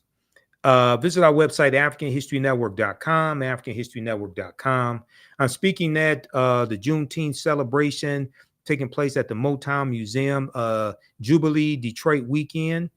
Visit JuneteenthJubileeDET.com. Friday, June 14th, event is 6 p.m. to 10 p.m. So I'll be speaking for a little bit there, giving a brief history of Juneteenth. Dancing in the Street, Motown Museum, 2648 West Grand Boulevard, Detroit, Michigan. We have the information at our website, AfricanHistoryNetwork.com. Then Saturday, I'm on a panel discussion at 3 p.m. The event is 12 noon to 6 p.m. Saturday, June 15, 2024. Liberation for Life at the Joseph Walker Williams Community Center, 8431 Rosa Parks Boulevard, Detroit, Michigan. A family fun day to promote health, wealth, and education. And then Sunday, June 16th, 12 noon to 6 p.m. Freedom Festival, Eastern Market District. I'll be there as well. I probably won't be speaking there. I'm speaking Friday and Saturday, but we'll see what happens Sunday. Okay, so we have the information at our website, AfricanHistoryNetwork.com. Visit Juneteenth Jubilee DET.com for more information. My Saturday class is Ancient Kemet, the Moors, and the Ma'afa. Understand the transatlantic slave trade, what they didn't teach you in school. We deal with thousands of years of history, what leads up to transatlantic slave trade taking place. You can register right now for it and watch the previous class sessions. We do the sessions live. All the sessions are archived and recorded. You can go back and watch it anytime. Even after the course is over with, you still have full access. Our next class is Saturday, June 22nd, 4 p.m. Eastern Standard Time. Click right here to register here. We have the class lesson plan here that you can download, and it goes through and gives an overview of the topics for each class.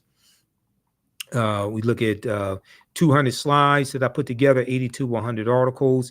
There are 15 books that we reference. You don't have to buy any books to follow along in class.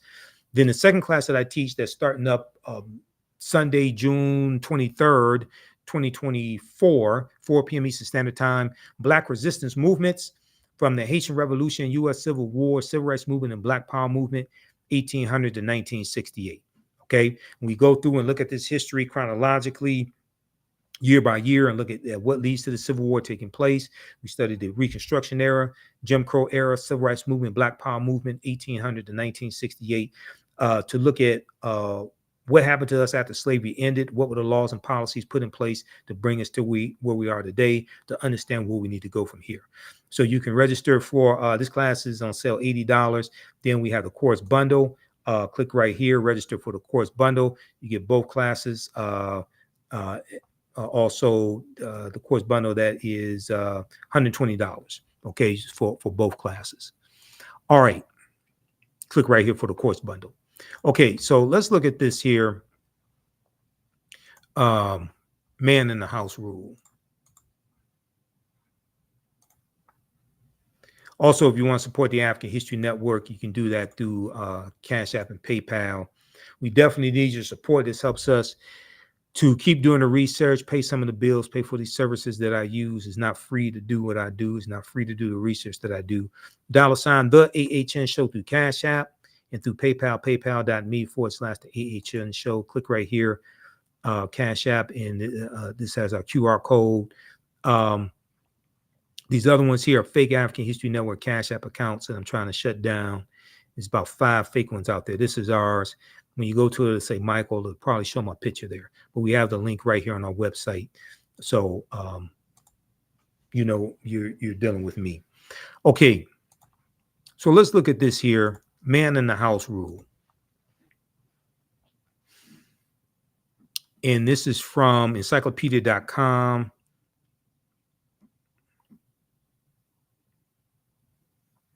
A regulation that was formally applied in certain jurisdictions that denied poor families welfare payments in the event that a man resided under the same roof with them. In the event that a man resided under the same roof with them.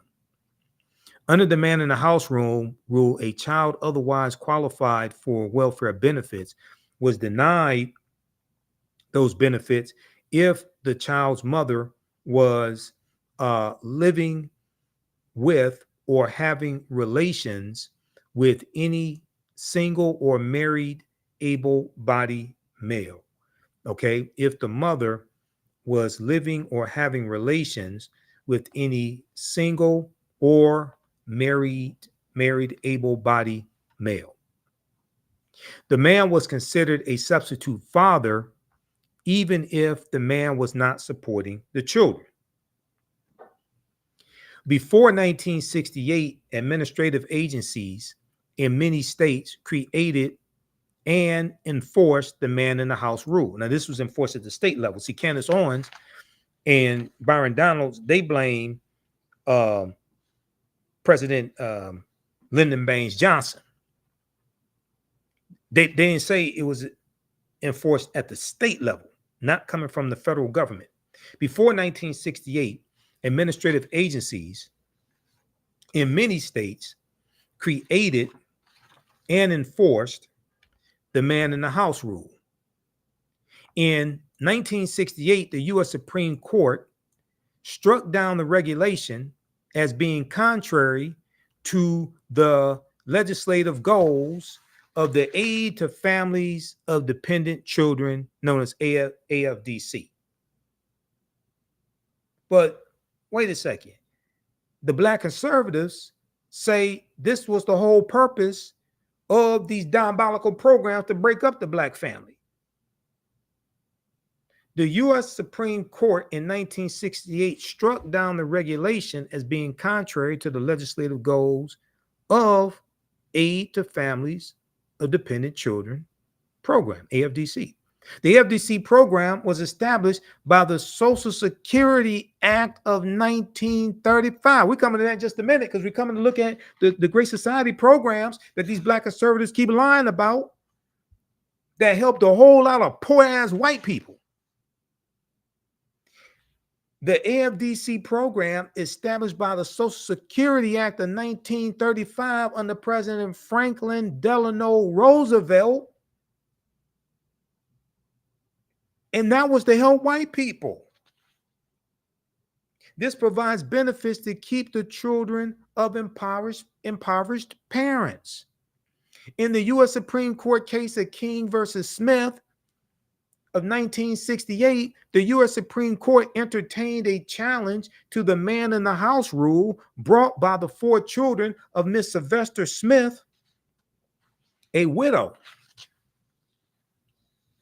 These children were denied benefits by Dallas County, Alabama. Alabama is one of the poorest states in the country. Red state, former Confederate state, Alabama. The red states, these are the poorest states in the country. Okay? Alabama, Mississippi, all these former slaveholding states. These children were denied benefits by Dallas County, Alabama welfare authorities based on their knowledge that a man named Williams was visiting Smith, Miss Sylvester Smith, on weekends and had sexual relations with her. The children of Miss Smith filed a class action lawsuit in federal court on behalf of other children in the state of Alabama who were denied benefits under Alabama's substitute father regulation. This regulation considered a man a substitute father if he lived in the home with the mother. He visited the home frequently for the purpose of living with the mother, or he cohabitated with the mother elsewhere. King, citing Alabama Manual for Administration of Public Assistance, testimony in the case revealed that there was some confusion among the authorities on how to interpret the regulation. One official testified that the regulation applied only if the parties had sex at least once a week. Another official testified that sex every 3 months was sufficient. And still another official placed the frequency at once every 6 months. So there's confusion among the officials of how frequent the sex had to be. According to the High Court, U.S. Supreme Court, Congress did not intend that the AFDC program required children to, quote, look for their food to a man who is not in the least obliged to support them, end quote. The court maintained that when Congress used the term parent in the Social Security Act of 1935, which was for white people, it was referring to, quote, an individual who owed to the child a state-imposed legal duty of support, end quote. Ultimately, the U.S. Supreme Court, the highest court in the land, in 1968 struck down the man in the house rule by holding that under the AFDC provision in the Social Security Act, quote, the destitute children who are legally fatherless cannot be flatly denied federally funded assistance on the transparent fiction that they have a substitute father. So what this means is Byron Donalds and Candace Owens and these other black conservatives out here lying and buck dancing, they're lying. And they're never going to tell you that the law that they're citing was struck down by the U.S. Supreme Court in 1968. I think they're going to get kicked out of the black conservative club if they tell the truth. I think all their privileges are going to be taken away from them. They're going to lose their shows and their little privileges. Their white wives may divorce them. They're never going to tell you this. Go read that article that gets deep into this case. Okay, so you had that struck down 1968, right? Then they talk about the Great Society programs, welfare. Okay, all these black people are lazy. They don't want to work. Welfare system, like I said before, that was created for white people. The welfare system was not created by Lyndon Baines Johnson. That goes back to 1935 during the Great Depression.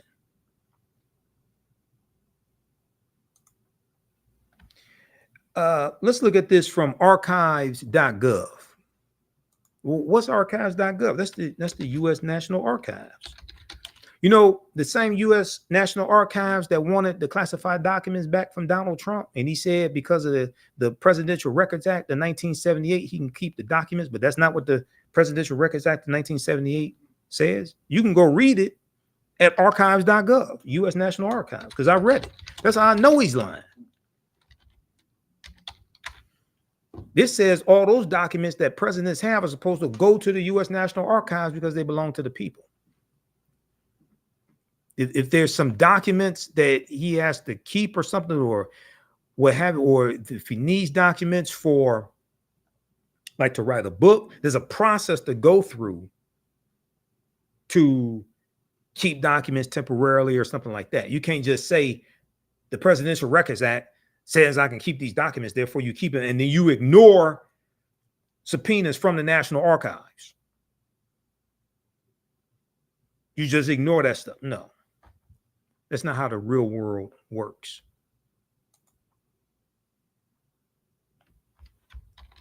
Okay, Social Security Act 1935. Read this at archives.gov, U.S. National Archives, because I go to archives.gov to do research. Social Security Act 1935. On August 14, 1935, the Social Security Act established a system of old age benefits for workers, benefits for victims of industrial accidents, unemployment insurance, and aid for dependent mothers and children, persons who are blind and persons with disabilities. That was created in 1935, and that was created largely for white people and white women. That was not created for African Americans, Before the 1930s, the support for the elderly was a matter of local, state, and family concern.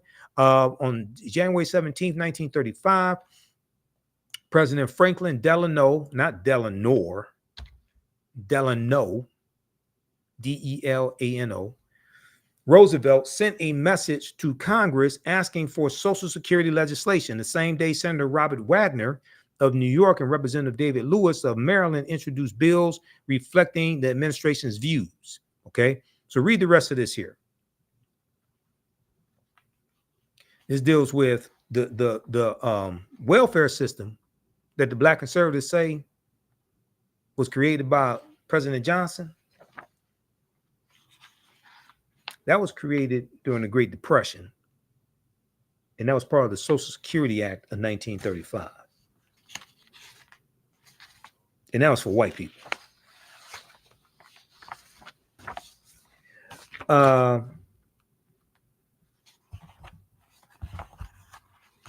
If we look here at, there was a really good article by thegrio.com, Michael Harriot at the Grio. And I'm not a big fan of Michael Harriot at the Grio. He does write some good articles every now and then. There was this one right here. They did a fact check on these lies Byron Donalds was telling. And they did a pretty good job with the fact check.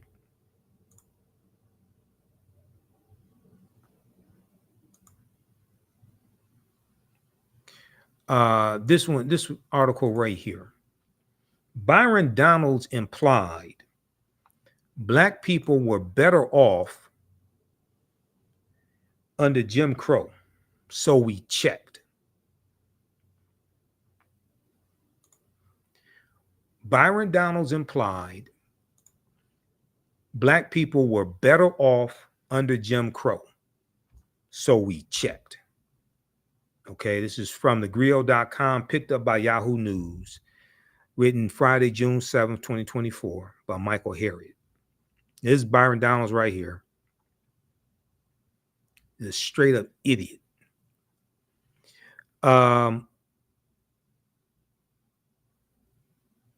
Let's see. Byron Donalds voted to overturn election results in 2020. So it wasn't unusual when people accused the two-term congressman of valorizing the era of government-approved racism known as Jim Crow. Okay, so they go through and break down, do some fact checking here. What was Jim Crow? After the 1876 presidential election, 15 white men gathered in a room to figure out a solution to the first Stop the Steal movement, known as the Wormley Agreement or the Compromise of 1877.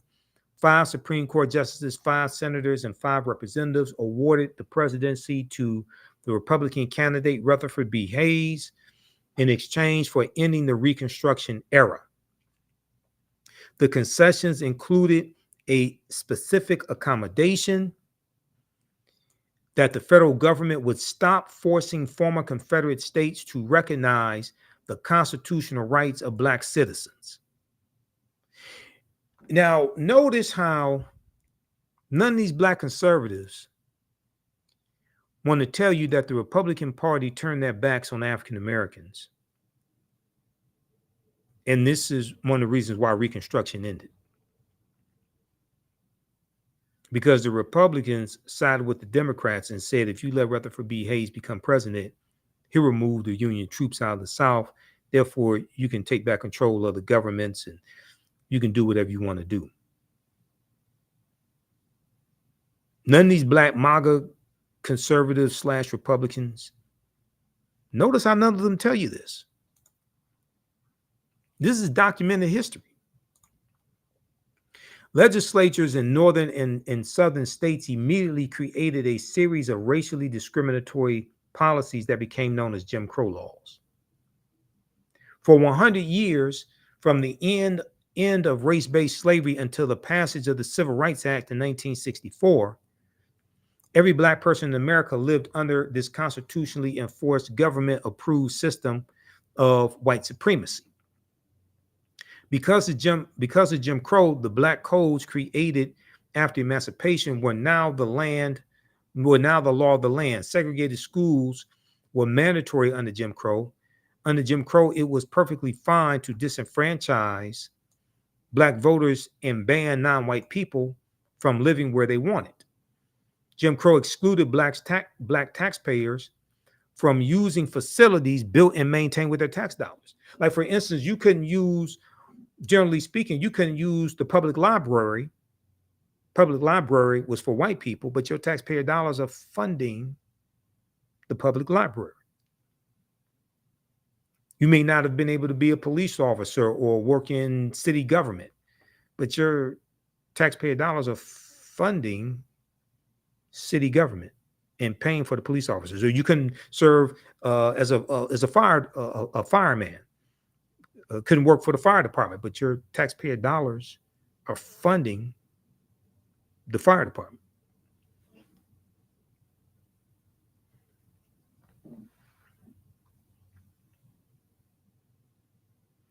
Were black voters more conservative? See, this is one of the things that Byron Donalds said. He said they were voting conservatively during Jim Crow. Most people could not vote under Jim Crow. According to the U.S. Census data between 1880 and 1960, the majority of black Americans lived in the South. Specifically, they lived in states that disenfranchised African American voters, which is why the Civil Rights Act of 1964 pre-clearance requirement banned these states from changing their voting laws without permission from the Department of Justice. And the Department of Justice was created in 1870 to enforce the new rights of African Americans. It is literally impossible to know what the majority of black Americans wanted under Jim Crow if they could not vote. Even if one counted the votes of the black people who did vote, there was never a moment in the history of this country when the majority of black voters supported conservative politics, not as a whole. Not as a whole. What are you calling conservative? Because, see, if what's interesting, Donalds really doesn't understand history, okay?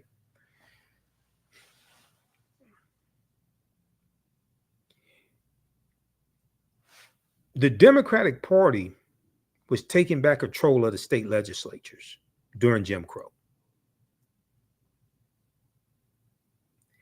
They're rewriting state constitutions, imposing segregation laws, poll taxes, literacy tests, things like this. So what are you calling conservative? The Republicans were the ones who were the radicals fighting against that. So when you say African Americans were voting conservatively, what the hell were they voting for? And how were they voting conservatively?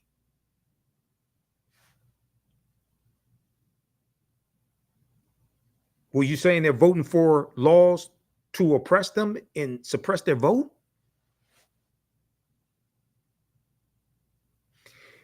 The name of that event that Byron Donalds was speaking at, if I remember correctly, I think it was called Cognac and Cigars. I think that's the name of the event, Cognac and Cigars. I think Byron Donalds had too much of that cognac. And now he stuck his foot in it. And now he has to go with the bit.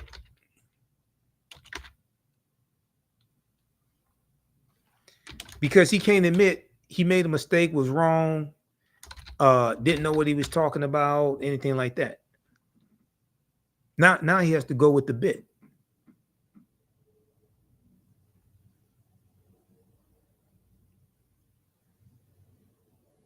Yeah, New York Times. Yeah, it was called, yeah, right here. Byron Donalds, Trump VP contender, suggests Jim Crow era had an upside. New York Times. Right here. Okay, the Republican congressman from Florida was visiting Philadelphia to persuade black voters to support former President Donald Trump. How sick can you be? Al Sharpton, I have my disagreements with Al Sharpton on certain things. Al Sharpton, Reverend Al Sharpton, asked him the correct question. What the hell happened to you to make you think that the Jim Crow era was somehow positive? Now, I just showed you the article from the Washington Post where Donald Trump is being prosecuted by Special Counsel Jack Smith under Section 241 of federal code, federal statute, which is the Ku Klux Klan Act of 1871. And you're going to take your black ass to Philadelphia to try to convince black people to vote for Donald Trump, who tried to invalidate their votes in 2020 and overthrow the government. You are a special type of stupid to do something like that. That's a special type of stupid.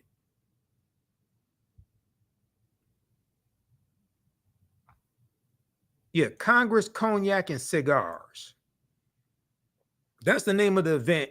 I think he had too much cognac. That's what I think happened to him. He got carried away. He had too much cognac. Made a damn fool out of himself. I mean, it's not the first time he made a fool out of himself, but he really put his foot in it this time.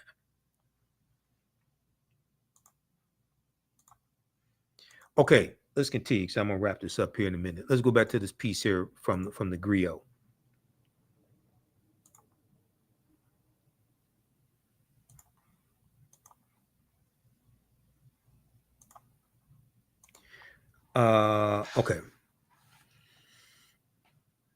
Okay, now, shortly after the Civil War ends 1865, Southern Republicans started the anti-black Lily White movement to prevent black voters from gaining control of the party, okay?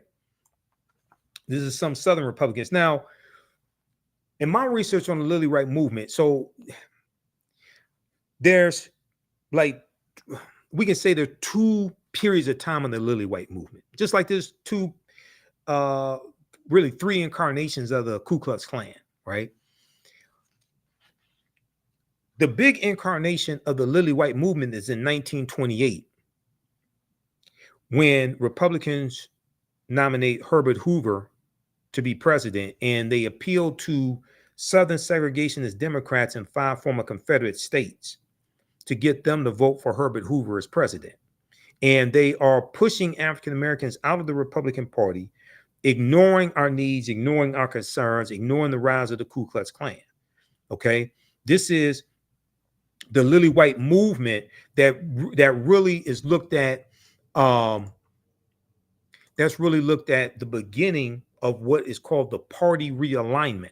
The party realignment, and the party realignment is the shifting between the ideologies of the Democratic Party and Republican Party, and you have a lot of Southern segregationist Democrats that leave the Democratic Party and go to the Republican Party. Okay, that's the party realignment. Read this article here from ChicagoMag.com.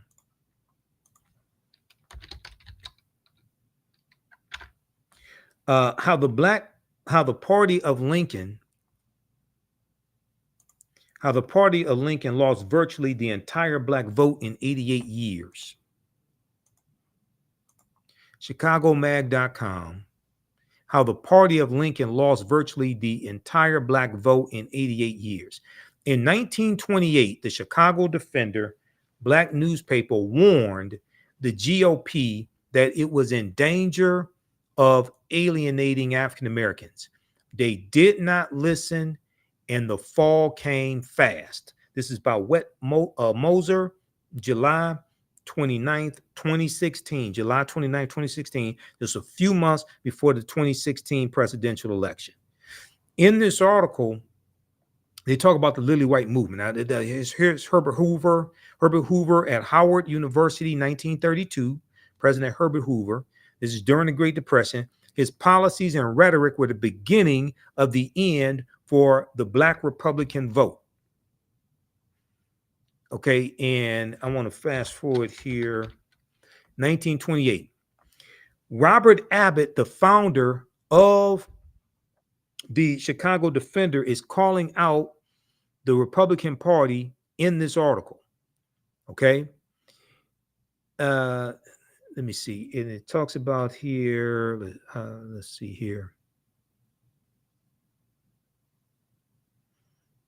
In party ideologies in America, 1828 to 1996, political scientist John Gehring marks the beginning of the modern Republican Party as President Herbert Hoover's shifting campaign rhetoric. Well, he wins the 1928 presidential election. Herbert Hoover's shifting campaign rhetoric in 1928 and 1932. He's going to lose in 1932 to Franklin Roosevelt. When he talked more about the virtues of the American home and family than hardtack economics, because you're during the Great Depression. He mishandled the Great Depression and he loses the election. He only serves one term. Hoover's oratory about the progress of the individual being threatened by an overzealous government bureaucracy stuck around for the next 8 decades, and the wisdom of generations has helped us discern that this was indeed the start of a new Republican era. In the final weeks of the 1928 election, the Chicago Defender printed a series of articles and editorials that listed post-war grievances with the Republican Party. So they're talking about after World War I, which ends in 1918, post-war. In Washington, D.C., where the federal government was in direct authority, Republican presidents Warren G. Harding and Calvin Coolidge, as well as Republican majorities in the U.S. Congress, had not only acquiesced or given into or surrendered to the segregation of public transit, but failed to stop or even criticize parades of thousands of Ku Klux Klansmen before the White House, because the Klan was rejuvenated by the movie The Birth of a Nation that debuted February 8th, 1915, and then the Klan becomes very powerful in the 1920s. So the Republican Party is ignoring the rise of the Ku Klux Klan. They're ignoring the needs of African Americans, and they're starting to push us out of the Republican Party. This is known as the Lily White movement of 1928. The newspaper was particularly dissatisfied. Chicago Defender was particularly dissatisfied with the current Republican nominee for president, Herbert Hoover, who has spoken favorably of making the party lily white. Republican Herbert Hoover spoke favorably of making the Republican Party lily white and excluded African Americans from their traditional role in that year's Republican National Convention.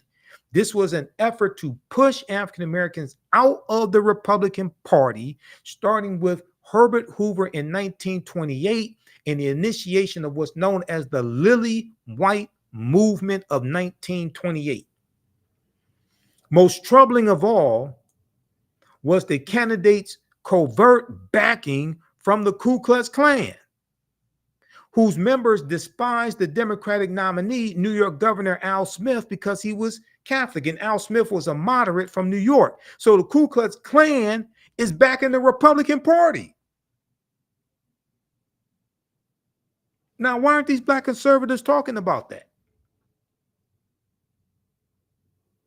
See, I've got receipts for them longer than CVS receipts. Read the rest of this article. How the party of Lincoln lost virtually the entire black vote in 88 years. This is from ChicagoMag.com.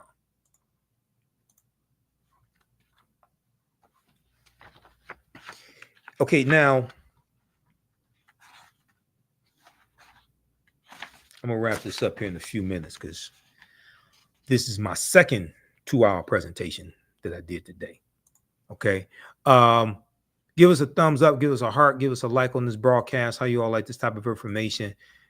You can support the African History Network. We definitely need your support. $, the AHN show through Cash App, $, the AHN show through Cash App. Also through PayPal, paypal.me/the AHN show. We're going to post the information here. Register for the online history classes that I teach on Saturdays and Sundays. Our new class starts up Sunday, June 23rd. As soon as you register, there's bonus content that you can start watching. Okay. And you can join us and watch. There's bonus content, and you can register for the bundle pack also for my 2 classes. We have the information at our website, africanhistorynetwork.com. Okay, now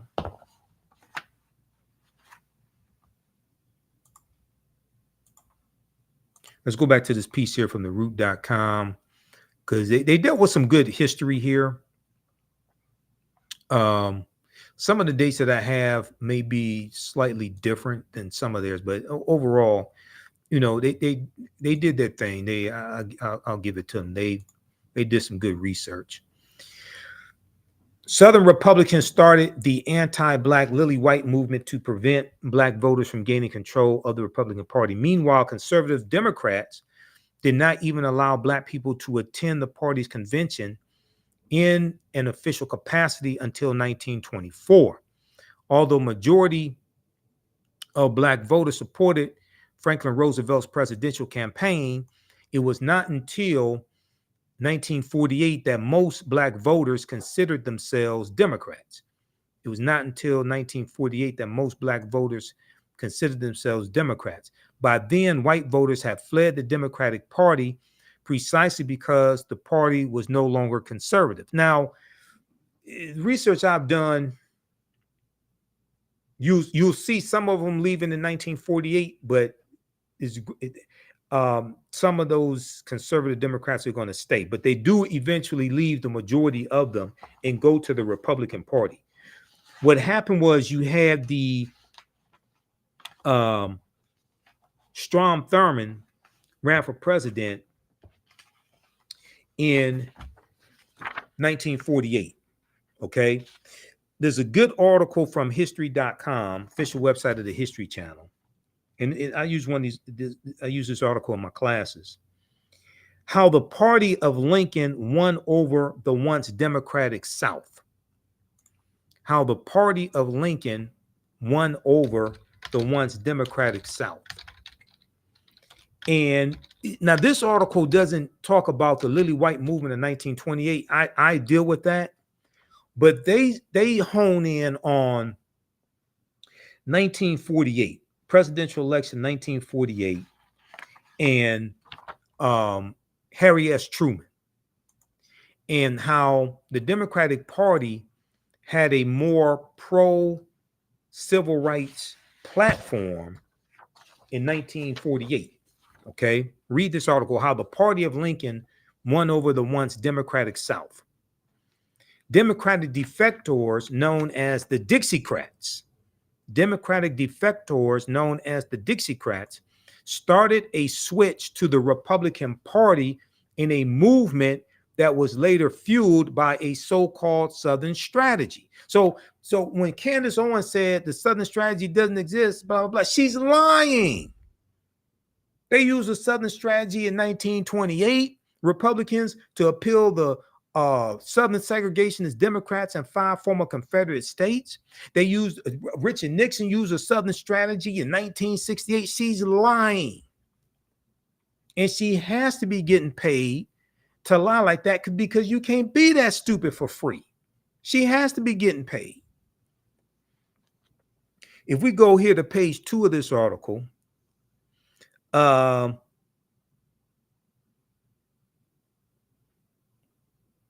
let's see.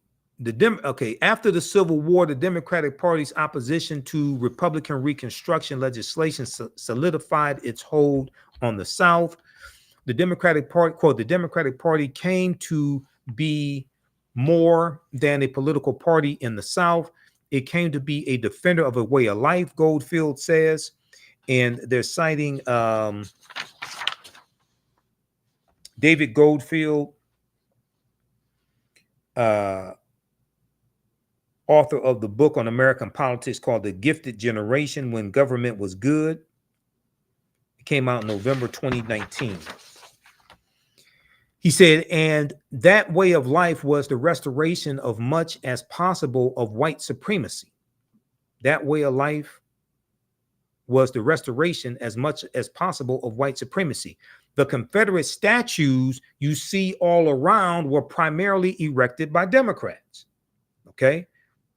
Now, this is before the party realignment is completed and the Southern segregationist Democrats leave to join the Republican Party.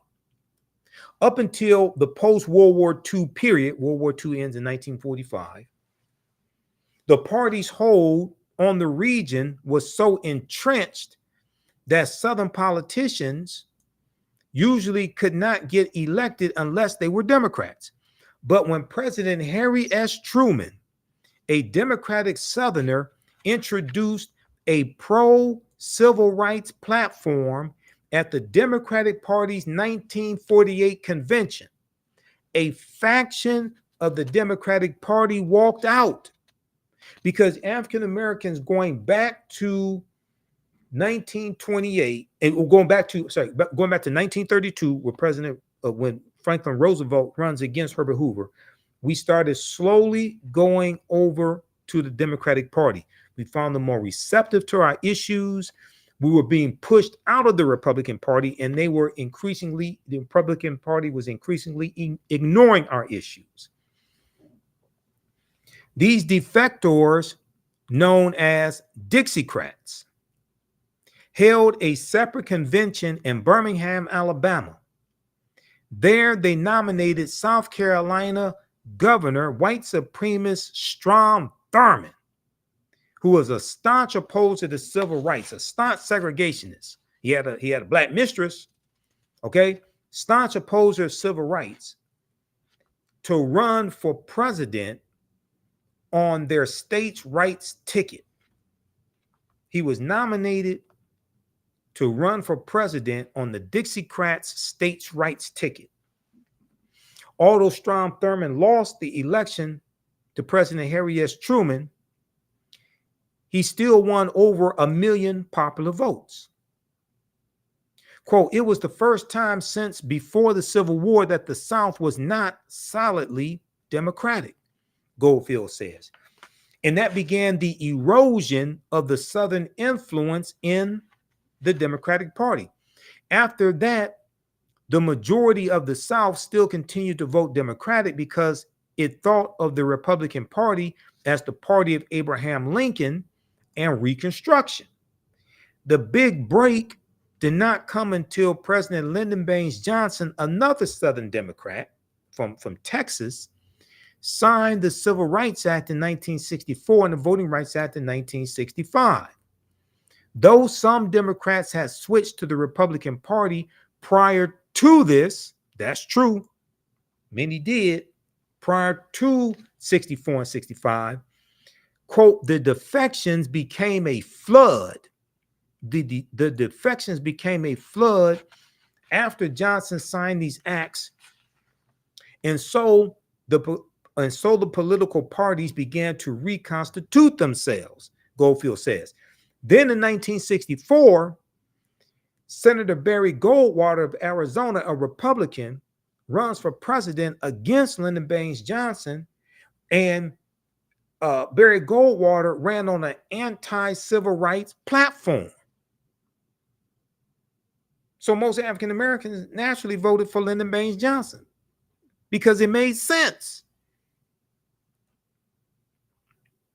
The change was not total or immediate. During the late 1960s and early 70s, white Southerners, still transitioning away from the Democratic Party, newly enfranchised Black Southerners voted and continued to vote Democratic. And even as Republican Richard Nixon employed a Southern strategy, share this article with Candace Owens because she doesn't know what the hell she's talking about.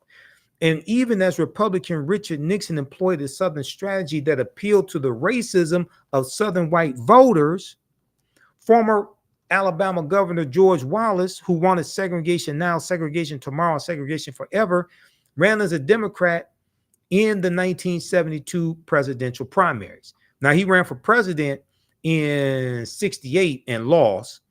He didn't run as a Democrat in 68. He ran as a third party candidate in 68.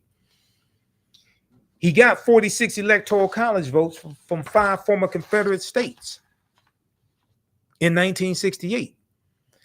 That was the last time a third party candidate won a single electoral college vote. 1968. This is why voting third party is ridiculous if you actually understand how the electoral college works. It takes 270 electoral college votes to become president-elect. You become president-elect by winning the popular votes in each state. You win the popular votes in each state. You win the electoral college votes in each state by winning the popular vote in each state. Anybody tells you the popular vote does not matter is lying to you. Or they don't read. They haven't read the U.S. Constitution. Popular vote does matter. It's the popular vote per state that matters. And that's, you become president-elect by winning 270 electoral college votes to that are awarded by the states. This is before the electoral college votes. The electoral college doesn't vote until the first Monday following the second Wednesday in December, which usually falls in the middle of December.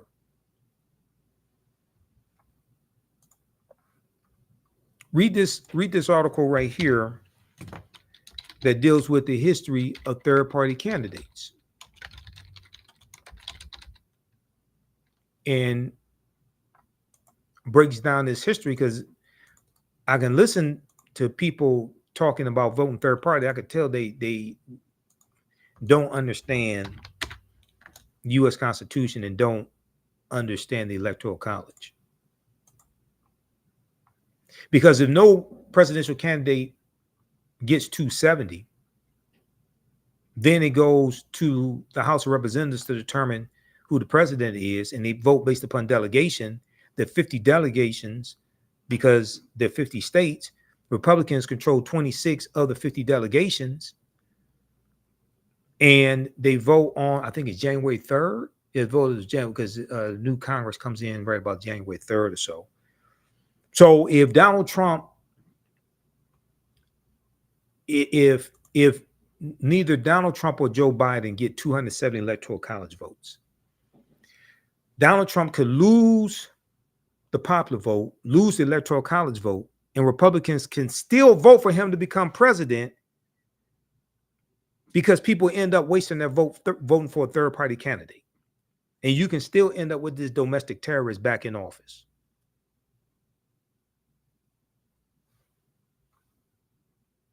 And the U.S. Senate determines who the vice president will be. A romp through history's most successful third-party presidential candidates. A cavalcade of populists, socialists, and segregationists came long before Ralph Nader and Ross Perot, July 3rd, 2023, for Slate.com. Fantastic article. Fantastic historical article. Go check this out, okay? Because I hear these people out here talking, and I can listen to them and tell they don't understand history, don't understand the U.S. Constitution, don't understand the Electoral College, which created the U.S. Constitution.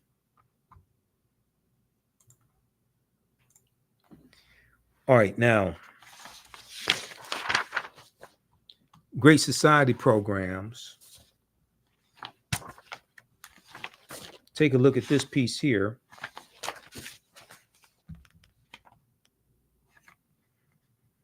Because I got two more I'm going to show you, because we're going to talk about three very quickly here. Because I hear them say things like the marriage rate, the black marriage rate, all this stuff, right? We're gonna look at the Great Society programs here. Then I'm gonna show you something that none of these black conservatives or the white ones they love want to tell you.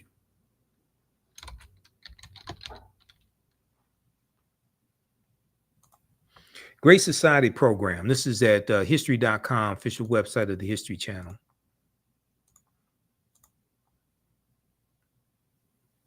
August 28th, 2018. Great Society.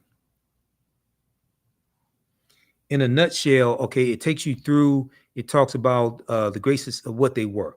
The Great Society was an ambitious series of policy initiatives, legislation, and programs spearheaded by President Lyndon Baines Johnson, with the main goals of ending poverty, reducing crime, abolishing inequality, and improving the environment. This is why black conservatives are against this. They're not really trying to change policies to fight poverty. Okay. They're not trying to abolish inequality. Most of them are against environmental regulations to improve the environment, fight climate change, things of this nature. In May 1964, President Lyndon Baines Johnson laid out his agenda for a great society during a speech at the University of Michigan. With his eye on re-election that year, Johnson set in motion his Great Society, the largest social reform plan in modern history. Okay, so they talk about riding a wave of empathy and being sworn in after Kennedy was assassinated. They talk about the war on poverty. The war on poverty in March of 1964, Johnson introduced the Office of Economic Opportunity and the Economic Opportunity Act during a special message to Congress. He had hoped to help the underprivileged break the poverty cycle by helping them develop job skills, further their education, and find work. Okay. Now, these black conservatives make the Great Society programs seem like it's for lazy people and lazy black people. No, it was to help them develop job skills, further their education, and find work. To do this, President Johnson created Job Corps for 100,000 disadvantaged men. Half would work on conservation projects, and the other will receive education and skills and training, special job training centers. Receive education and skills training in special job training centers. Does this sound like this is something for lazy people? In addition, President Johnson tasked state and local governments with creating work training programs for up to 200,000 men and women. A national work study program was also established to offer 140,000 Americans the chance to go to college who could otherwise not afford it. So the work study program that you have in colleges, okay, this was a special government program where you work and get paid for it while you're in college. All it's a special program that was created by the Great Society programs. Does this sound like this is for lazy people? Other initiatives, the so-called War on Poverty offered were a community action program for people to tackle poverty within their own communities, the ability for the government to recruit and train skilled American volunteers to serve poverty-stricken communities, loans and guarantees for employers who offered jobs to the unemployed. So this was encouraging people to work, not discouraging people from working. It was encouraging people to work, encouraging people to go to college, encouraging people to get skilled trades training. Funds for farmers to purchase land and establish agricultural co-ops. Help for unemployed parents preparing to enter the workforce. Help for unemployed parents preparing to enter the workforce. Then you had Medicare and Medicaid that's created by the Great Society programs. Head Start and education reform was also created by the Great Society programs. The Head Start program started as an 8-week summer camp run by the Office of Economic and Opportunity for 500,000 children ages 3 to 5. Since the program's inception, it has served over 32 million vulnerable children in America. Oh, we can't have Head Start. We can't have lazy 3-year-olds and 5-year-olds. Read the rest of this. Preschool, all that, funded preschool programs, supported school libraries, purchased school textbooks, provided special education services, etc. Okay? Read the rest of this. Great Society. This is at history.com, official website of the History Channel. Okay, now, so we got that one, and then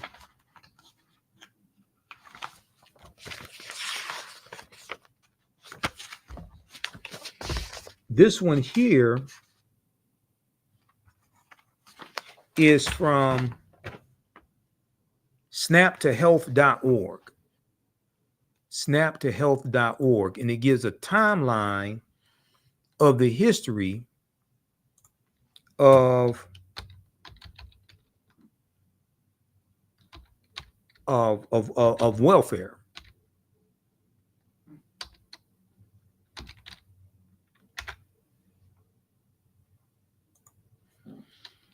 A virtual town hall for SNAP.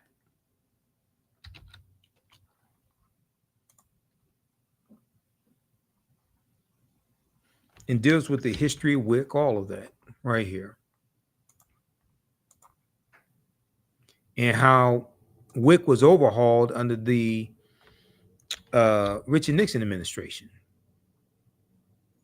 History of WIC, 1968. This is SNAP to Health, a virtual town hall for SNAP, WIC, and nutrition in the United States. History of WIC, going back to 1968, they talk about 1969, President Richard Nixon in December 1969, White House Conference on Food, Nutrition, and Health focused on the problem of malnutrition and hunger due to poverty. Conference recommendations call for special attention to be given to the nutritional needs of low-income pregnant women and preschool children. And they were focusing on white people. Conference recommendations call for special attention to be given to the nutritional needs of low-income pregnant women and preschool children. 1972, on September 26, 1972, an amendment to the Child Nutrition Act of 1966 authorized WIC. The legislation established the Special Supplemental Food Program as a 2-year pilot using Dr. David Page's voucher program as a model. 1973, the program is renamed Special Supplemental Food Program for Women, Infants, and Children, known as WIC. Now, this is under President Richard Nixon. 2 food packages are developed, one for infants and one for children and pregnant or breastfeeding women. Okay, read the rest of this. It takes you throughout history.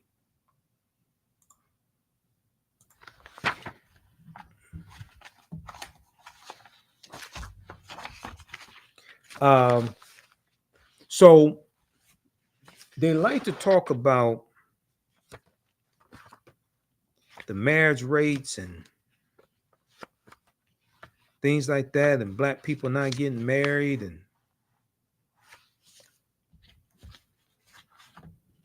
all of that, right?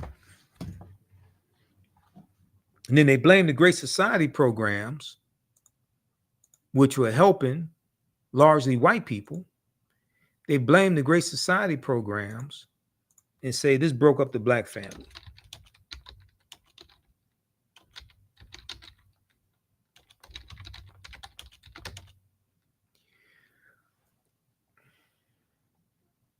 The marriage rates in this country start declining in the 1970s. Really start declining in the 1970s, and you see an increase in the divorce rates.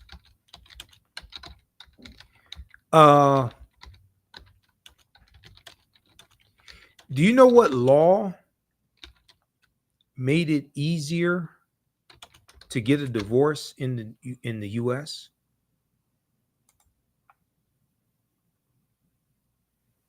Does anybody know? Because these black conservatives are not going to tell you. That was the Family Law Act of 1969. Let's look at this article here from CNN.com. What is no-fault divorce and why do some conservatives want to get rid of it?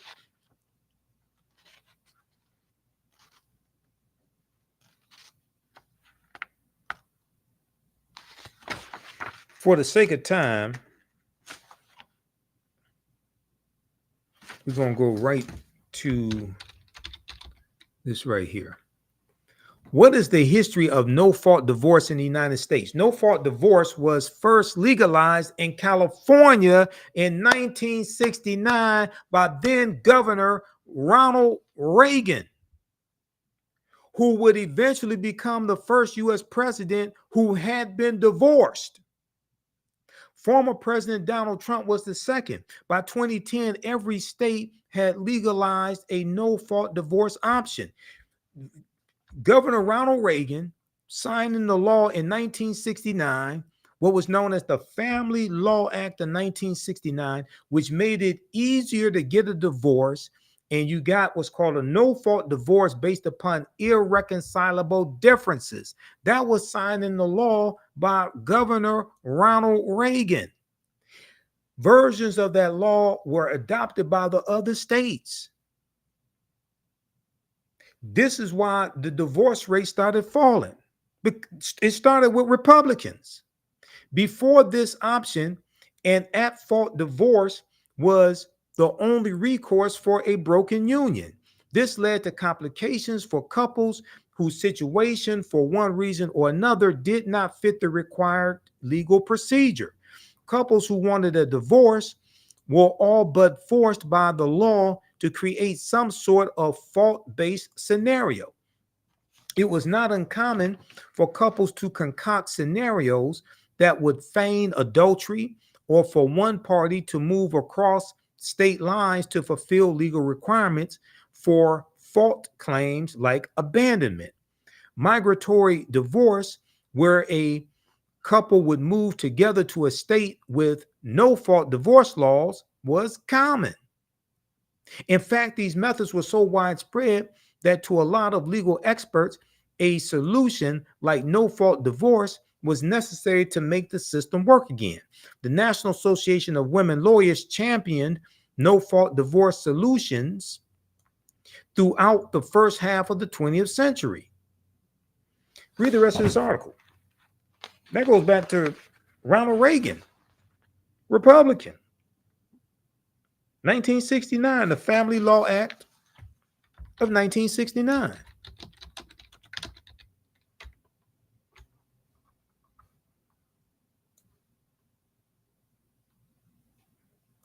So read that article from CNN.com.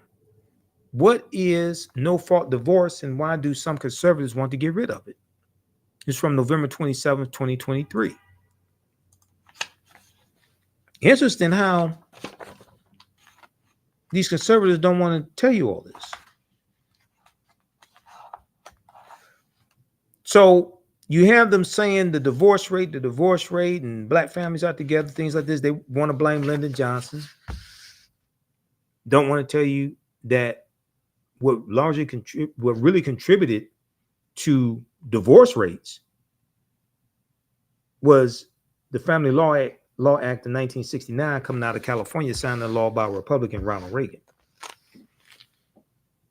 They don't want to talk about how the automation in a lot of these auto plants made it harder for African-American men to get jobs. And that goes back to the article from theroot.com that I showed you, welfare fathers and those persistent myths. Then also this piece here from inthes.com by Marilyn Katz. This breaks down a lot of that history as well. A half century After Detroit uprising, cities still stranded by capitalism and government.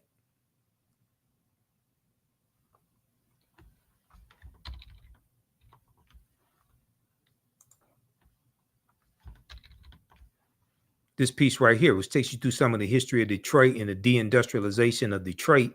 And they talk about how a half century after Detroit uprising, cities still stranded by capitalism and federal government. One of the things they deal with in this article, Marilyn Katz, how federal policy and the big auto industry drove black blight and white flight. And she deals with how the General Motors, Ford, and Chrysler got filthy rich through government contracts during World War II to make military equipment and military vehicles, things like this. The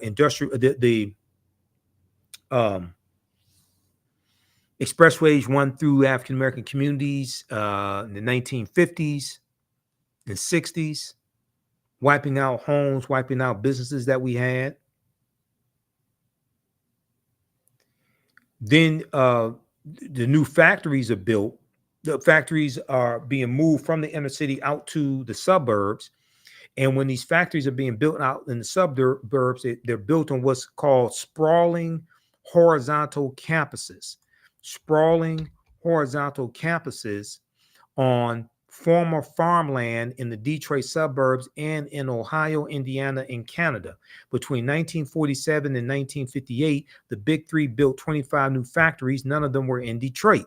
And when they're building these factories, these new factories on these sprawling campuses, they've integrated more automation into the factories, and it eliminated a lot of low-level, entry-level jobs that many of our grandfathers and great-grandfathers got when they moved up here from Mississippi, Alabama, Tennessee, things like this with their families. Taking at face value, this made sense as Detroit then lacked the land for the new horizontally integrated and automated plants. Yet, as historian Thomas Segru, and Thomas Segru wrote the book, The Origin of the Urban Crisis. This book right here, The Origin of the Urban Crisis, which deals with a lot of Detroit history, race and inequality in post-war Detroit, The Origin of the Urban Crisis, Professor Thomas Segru.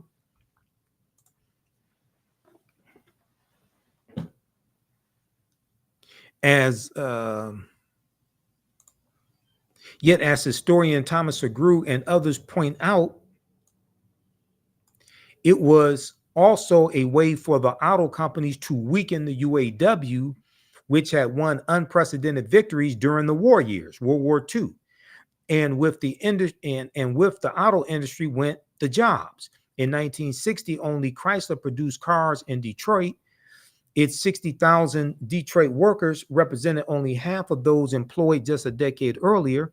In less than 2 decades, from 1947 to 1967, Detroit lost 128,000 jobs in the auto industry alone. Okay, read the rest of this article here.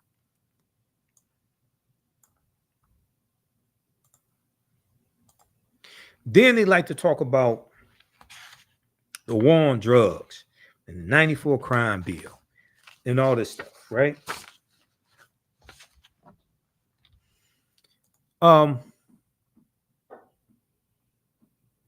You know when the war on drugs started?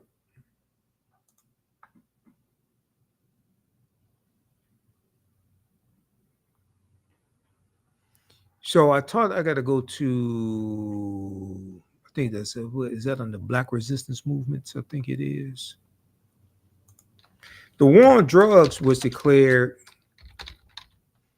June 17th, 1971 by a president named Richard Nixon, who ran for president on the platform of law and order, which means protect white people and lock up African Americans. That's basically what law and order means. He ran as a backlash to the civil rights movement and Black Power movement and the rebellions taking place across the country. He ran as a backlash largely to the anti-poverty programs, Great Society programs. He ran on discontinuing some and overhauling others. But he ran as a backlash to all of that.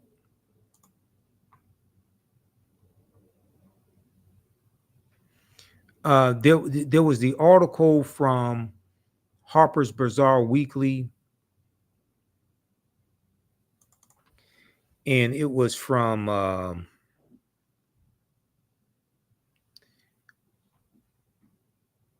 2016. It's called Legalize It All.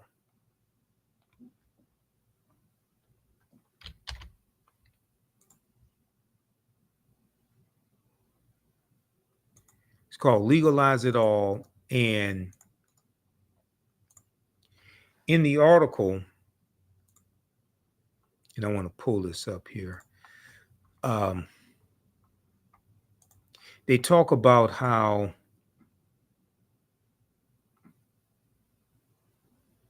they deal with the origins of the war on drugs and Richard Nixon.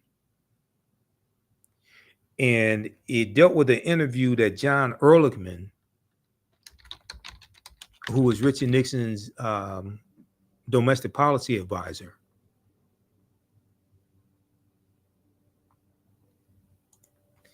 an interview he did with a journalist named Dan Baum in 1994.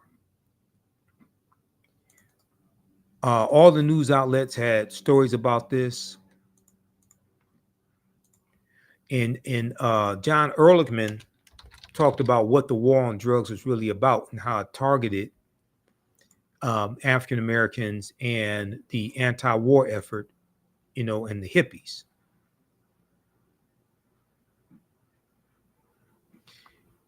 This piece right here, AtlantaBlackStar.com has an article on this.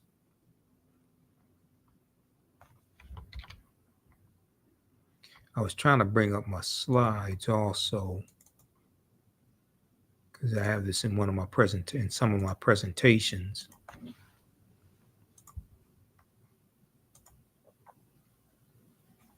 Nixon advisors said the war on drugs was a manufactured lie designed to target and disrupt the Black community.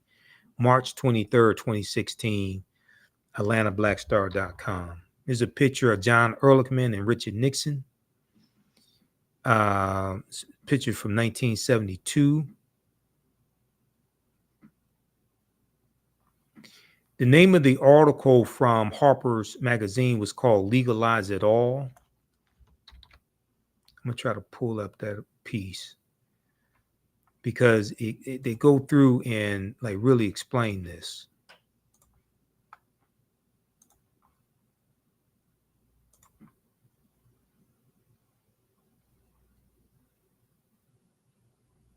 I had to restart my PowerPoint presentation here. Okay, let me show you this here.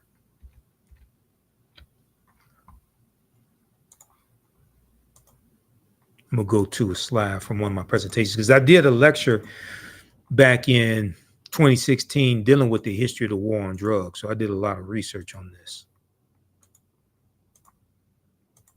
And it was in April 2016 that this story came out. Legalize It All, How to Win the War.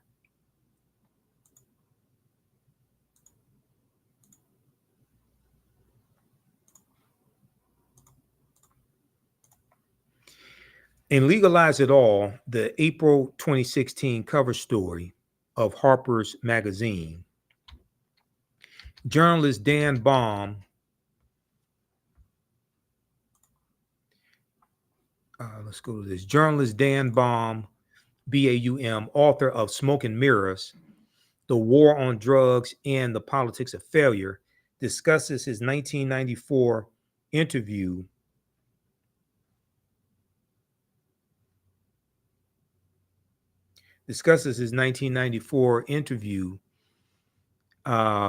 with John Ehrlichman. Now, John Ehrlichman died in 1999.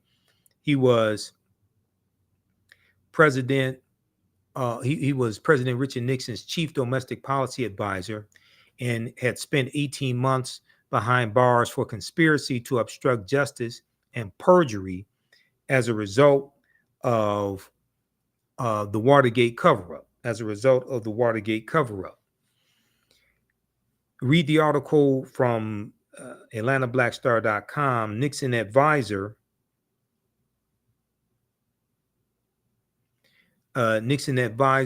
said the war on drugs was a manufactured lie designed to target and disrupt the Black community. That's from March 23rd, 2016. March 23rd, 2016.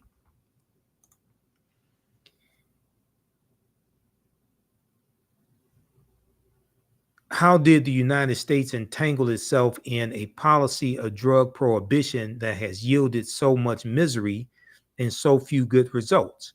Americans have been criminalizing psychoactive substances since San Francisco's anti-opium 1875 law that targeted Chinese men working on railroads. But it was John Ehrlichman's boss, Richard Nixon, who declared the first war on drugs and set the country on the widely punitive and counterproductive path it still pursues.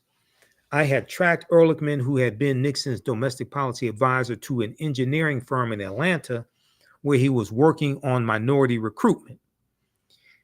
Now, this is quoting the article from theroot.com right here. Former Nixon aide claims war on drugs invented to suppress Black people. And they're citing the article from Harper's Weekly. John Ehrlichman said what the war on drugs was about. He said, "We knew we could not make it illegal to be either against the war, or be Black. But by getting the public to associate the hippies with marijuana and Blacks with heroin, and then criminalizing both heavily, we could disrupt those communities. We could arrest their leaders, raid their homes, break up their meetings, and vilify them night after night in the evening news. Did we know we were lying about the drugs? Of course we did. Did we know we were lying about the drugs? Of course we did." So I'm waiting for some of these Black conservatives to tell you what Richard Nixon did in his war on drugs. Because the U.S. prison population quadrupled from 1970 to 1993. It went from 300,000 in 1970 to 1.3 million in 1993. I don't know why they're not telling you this. I just can't figure it out. All right.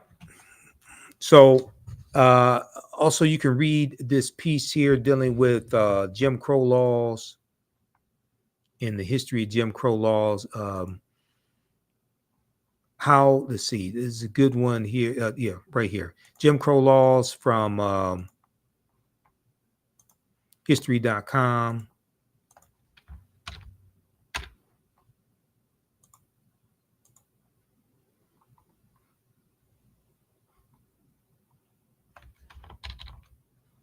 This here deals with the history of Jim Crow laws and what they were in the time period.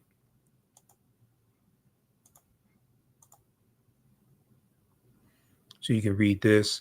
Jim Crow laws were a collection of state and local statutes that legalized racial segregation, named after a Black minstrel show character. That Black minstrel show character was created by T.D. Rice, Thomas Dartmouth Rice, right around 1828, 1829. Comes from the story goes, he saw a male slave tending to animals. He's a teenage male, something like that. He was singing the song, "Turn around, jump around, I jump just so. Every time I turn around, I jump Jim Crow." So it was named after a Black minstrel show character. T.D. Rice creates his Jim Crow character, puts on black face, tattered, torn clothing, and adopts a Southern dialect and performs his Jim Crow character on stage. This becomes the birth of the minstrel shows. Thomas Dartmouth Rice is known as the father of minstrelsy and the minstrel shows. The laws, which existed for about 100 years from the post-Civil War era until 1968, were meant to marginalize African Americans by denying them the right to vote, hold jobs, and get education or other opportunities. Those who attempted to defy Jim Crow laws often faced arrest, fines, jail sentences, violence, and death. Then they go into the history of the Black codes, etc. Okay, so read this here, dealing with Jim Crow laws.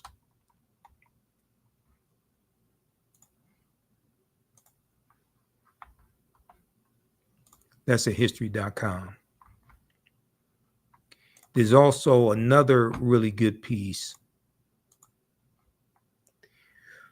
that deals with how, which one is this one?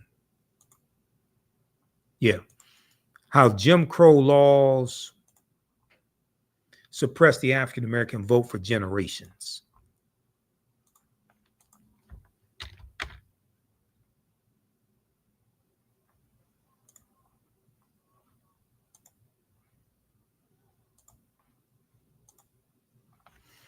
This one right here, how Jim Crow era laws suppressed the African American vote for generations.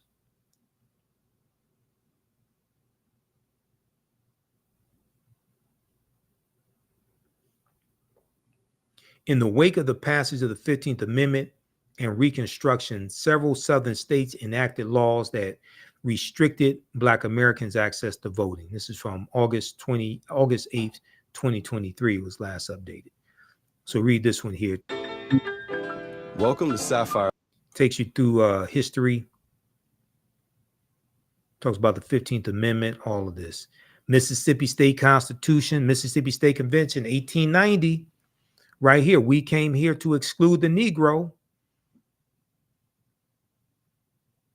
Deals with all this history. The impact of the legislation was swift. By 1910, registered voters among African Americans dropped to 15% in Georgia and under 2% in both Alabama and Mississippi, according to historian Donald Neiman in his book Promises to Keep: African Americans and the Constitutional Order, 1776 to present.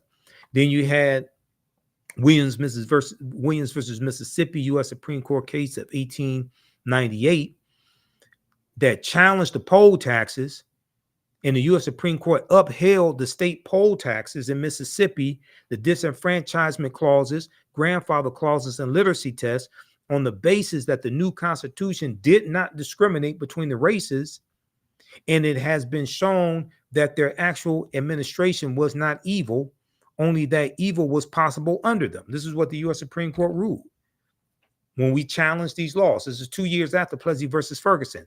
This is Williams versus Mississippi, 1898 U.S. Supreme Court case.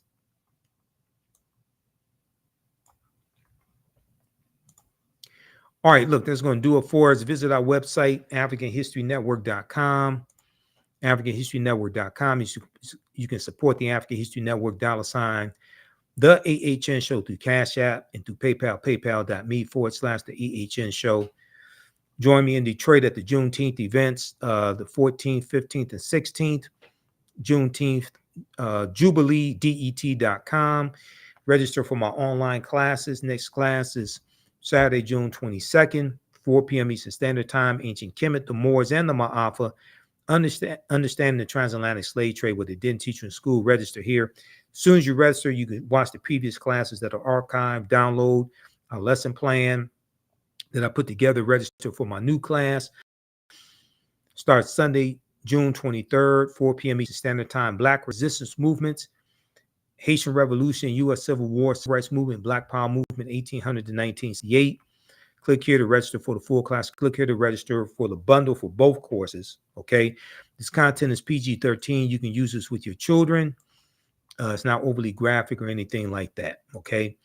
All right. I have to get out of here. Remember, at the African History Network, we focus on educating, empowering, and inspiring people of African descent throughout the diaspora and around the world. Because right now, it's correct wrong behavior. It's not over till we win. We're kind of forever. And we'll talk to you next time. Peace.